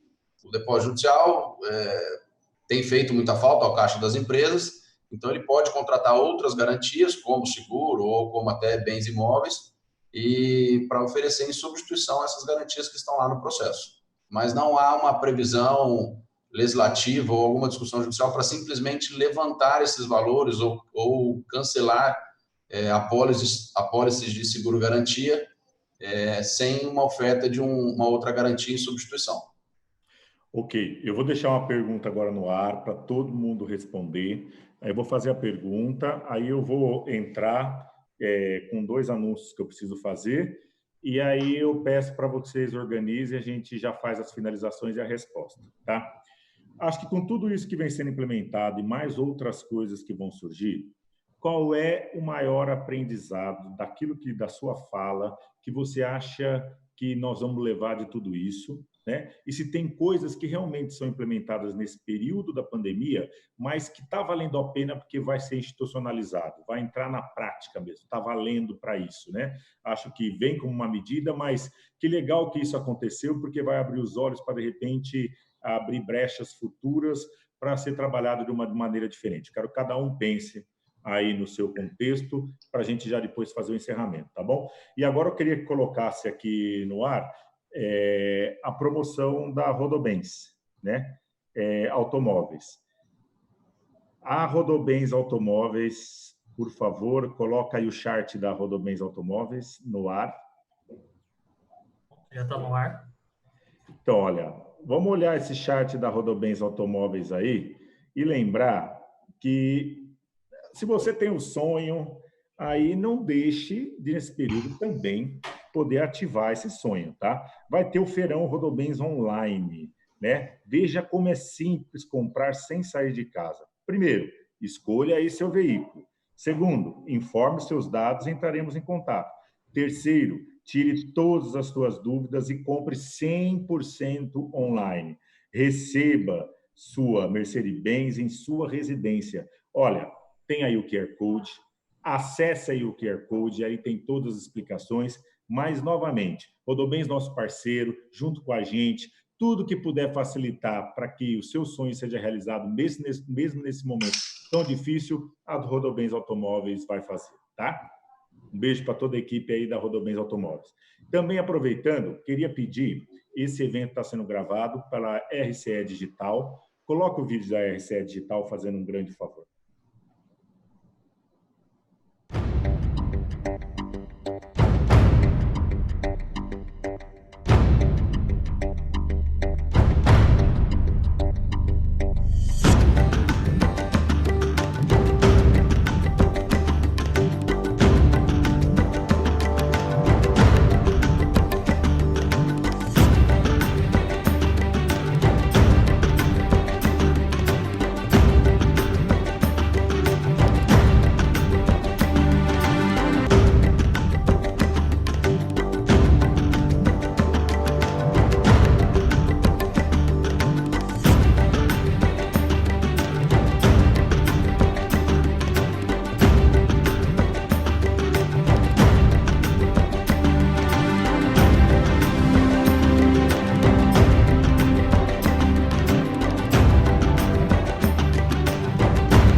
RCE Digital, obrigado, viu, por toda essa parceria aí com essa tecnologia para fazer com que os nossos assuntos cheguem a todos os filiados e parecendo que a gente está no mesmo local mesmo. Olha que legal, né? A gente não pode parar e esse mundo está fazendo com que a transformação, essa pandemia, né, fazendo com que a transformação digital seja acelerada em todas as empresas. Antes de abrir para cada um fazer sua finalização, a Secretaria de Desenvolvimento Econômico do Estado está buscando empresas que queiram aderir à reconversão industrial, indústria que pode se adaptar para fabricar outro tipo de produto. Está trabalhando em parceria com o IPT, que está dando todas as orientações referente a essa adaptação, adequações necessárias, normas, quais os itens que estão buscando. Máscaras e demais descartáveis para o hospital, lençol, jaleco e demais itens de EPI. Né? Então, olha, por todos esses itens aí, empresas que estão paradas em sua produção e querem fazer qualquer tipo de conversão, entre em contato e a gente passa esse contato para a Secretaria de Desenvolvimento e eles vão organizar esse processo com vocês, tá bom? Vamos lá para a nossa finalização, agradecendo imensamente, que evento riquíssimo de informação.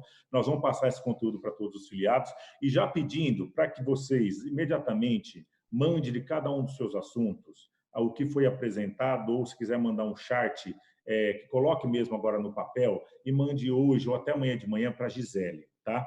Mande para mim, que eu mando para ela. E aí eu vou pedir para a Gi organizar com você, ela vai entrar em contato com cada um de vocês, para que toda segunda de manhã, vocês possam mandar as atualizações da semana anterior, para a gente sempre atualizar e mandar para todos os nossos filiados. Aí nós vamos montar um material com 5 escritórios, cada um desse assunto, nós vamos ter o contato de todo mundo, lembrando que todos os escritórios falam a maioria de todos os assuntos, cada um pode se sentir confortável em entrar em contato com cada um deles, eles estão juntos para poder ajudar. E esse material não vai ser só para os filiados do LEAD, eu vou pela minha lista de transmissão, que são mais de 500 empresários aí, todo o Noroeste Paulista. Então, importante vocês ajudarem nesse processo e a gente ter um mapa legal de tudo que está acontecendo, tá? Alessandro, queria que você, então, falasse seu discurso final bem rápido e de agradecimento e respondesse aqui a minha pergunta, que após essa crise, o que você acha de tudo que está acontecendo, dessas medidas, que pode ser legal se fundamentar aí por continuidade? Bom, em primeiro lugar, novamente quero agradecer pela oportunidade, me colocando sempre à disposição da LEAD Rio Preto para aquilo que for necessário. E assim, eu acho que tem 2 palavras-chave que devem ser colocadas na mesa: aprimoramento e combatividade. Eu nunca fui tão demandada pelos clientes do escritório para atualizações do que está acontecendo. E esse tipo de ritmo também deveria ser empregado em situações normais de condição de pressão e temperatura. Então, assim, o aprimoramento ele é constante. No Brasil, a legislação tributária varia diariamente. Então, esse tipo de aproximação de consultoria para atualização é primordial. E a questão da combatividade. Nesse momento em que o cofre está baixo, o caixa está raso, as empresas têm percebido que o contencioso tributário é uma solução. E também percebido que existem muitos créditos tributários que estão perdidos dentro das empresas porque não se tem o devido tratamento que é dado a eles. Então, as empresas têm que ser mais aguerridas, mais proativas, seja na questão de combater desmandos que vêm dos atos governamentais, seja para procurar oportunidades tributárias dentro dos seus cofres. Eu agradeço mais uma vez. Obrigado, Alessandro, da Benício Advogados. Lembrando, filiado do LEAD Nacional, com um braço em São José do Rio Preto. O Kleber, um grande abraço aí, quem toca toda a operação do Benício, junto com o Carlos aí em São José do Rio Preto. Ricardo, da PCOG. Marcos, te agradeço de novo a participação, o convite.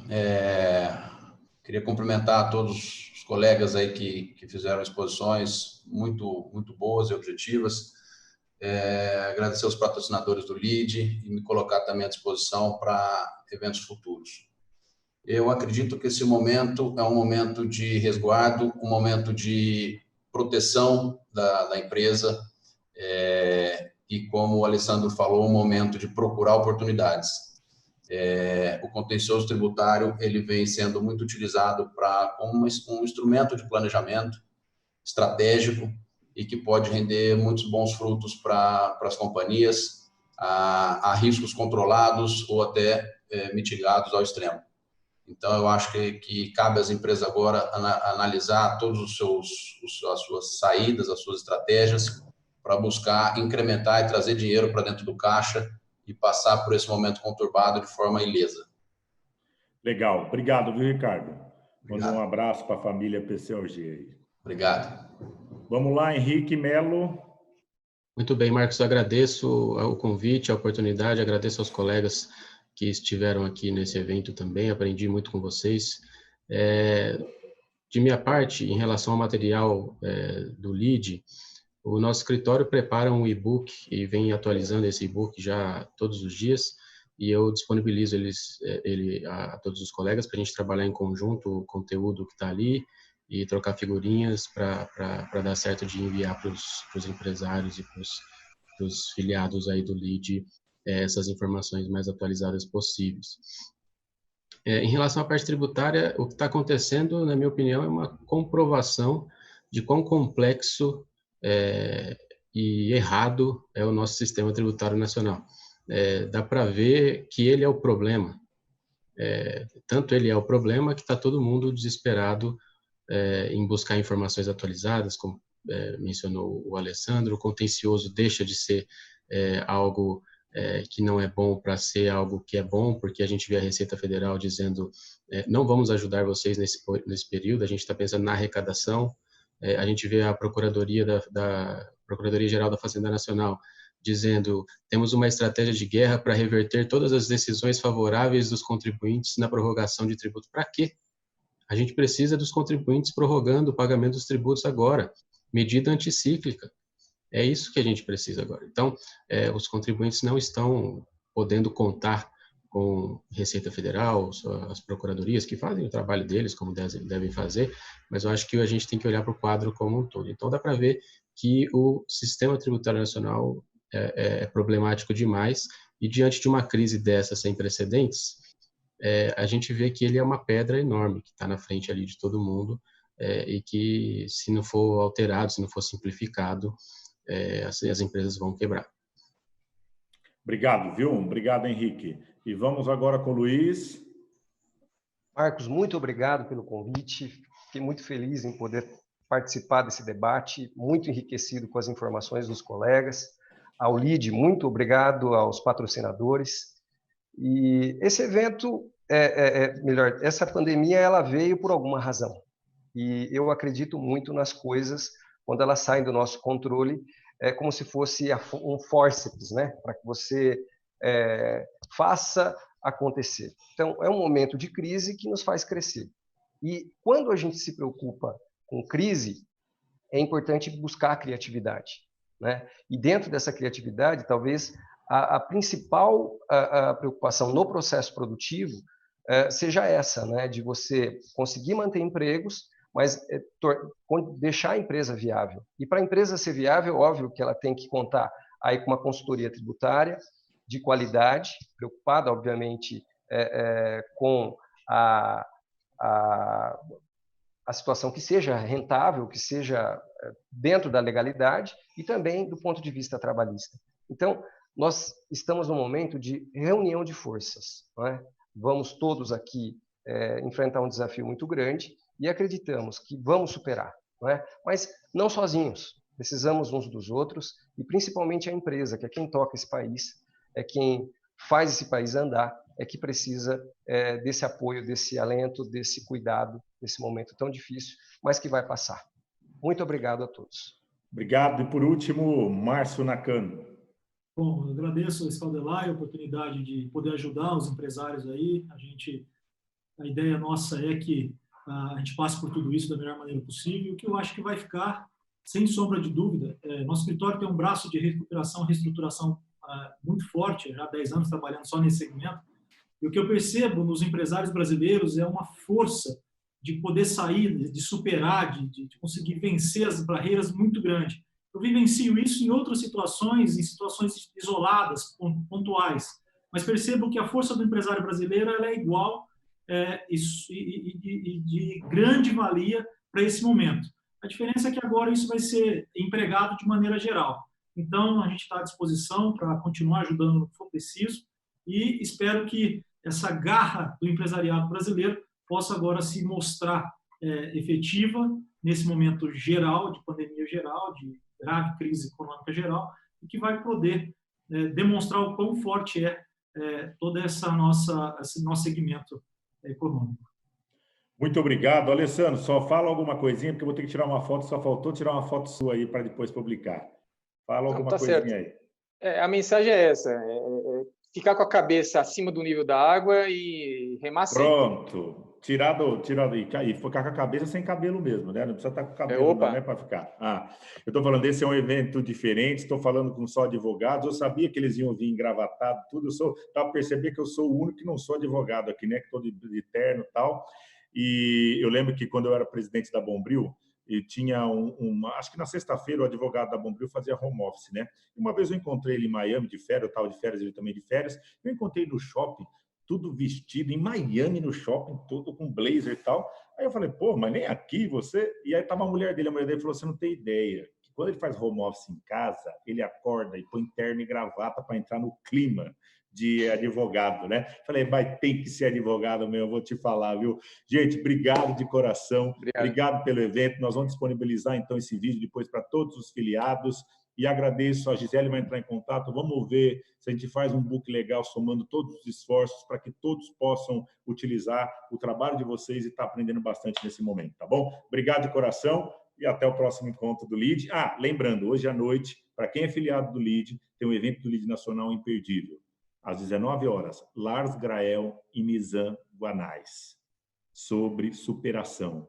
Não percam, acessem, tá?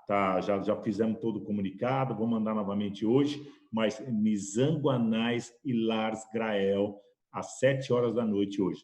Todo dia, às 7 ou às 6 horas da noite, tem um live rápido do LEAD e um evento semanal grande do LEAD de São Paulo, como aconteceu no sábado, na sexta anterior, com o Rodrigo Garcia e o Henrique Meirelles. Essa semana o nosso é esse. Na quinta-feira temos o evento do LEAD Futuro, com 3 histórias. Kid Calçados, Mari Rio Pescados e Totos. 3 histórias durante esse período que estão fazendo para superar aí esse momento, tá bom? Beijo no coração de todos e até o próximo evento.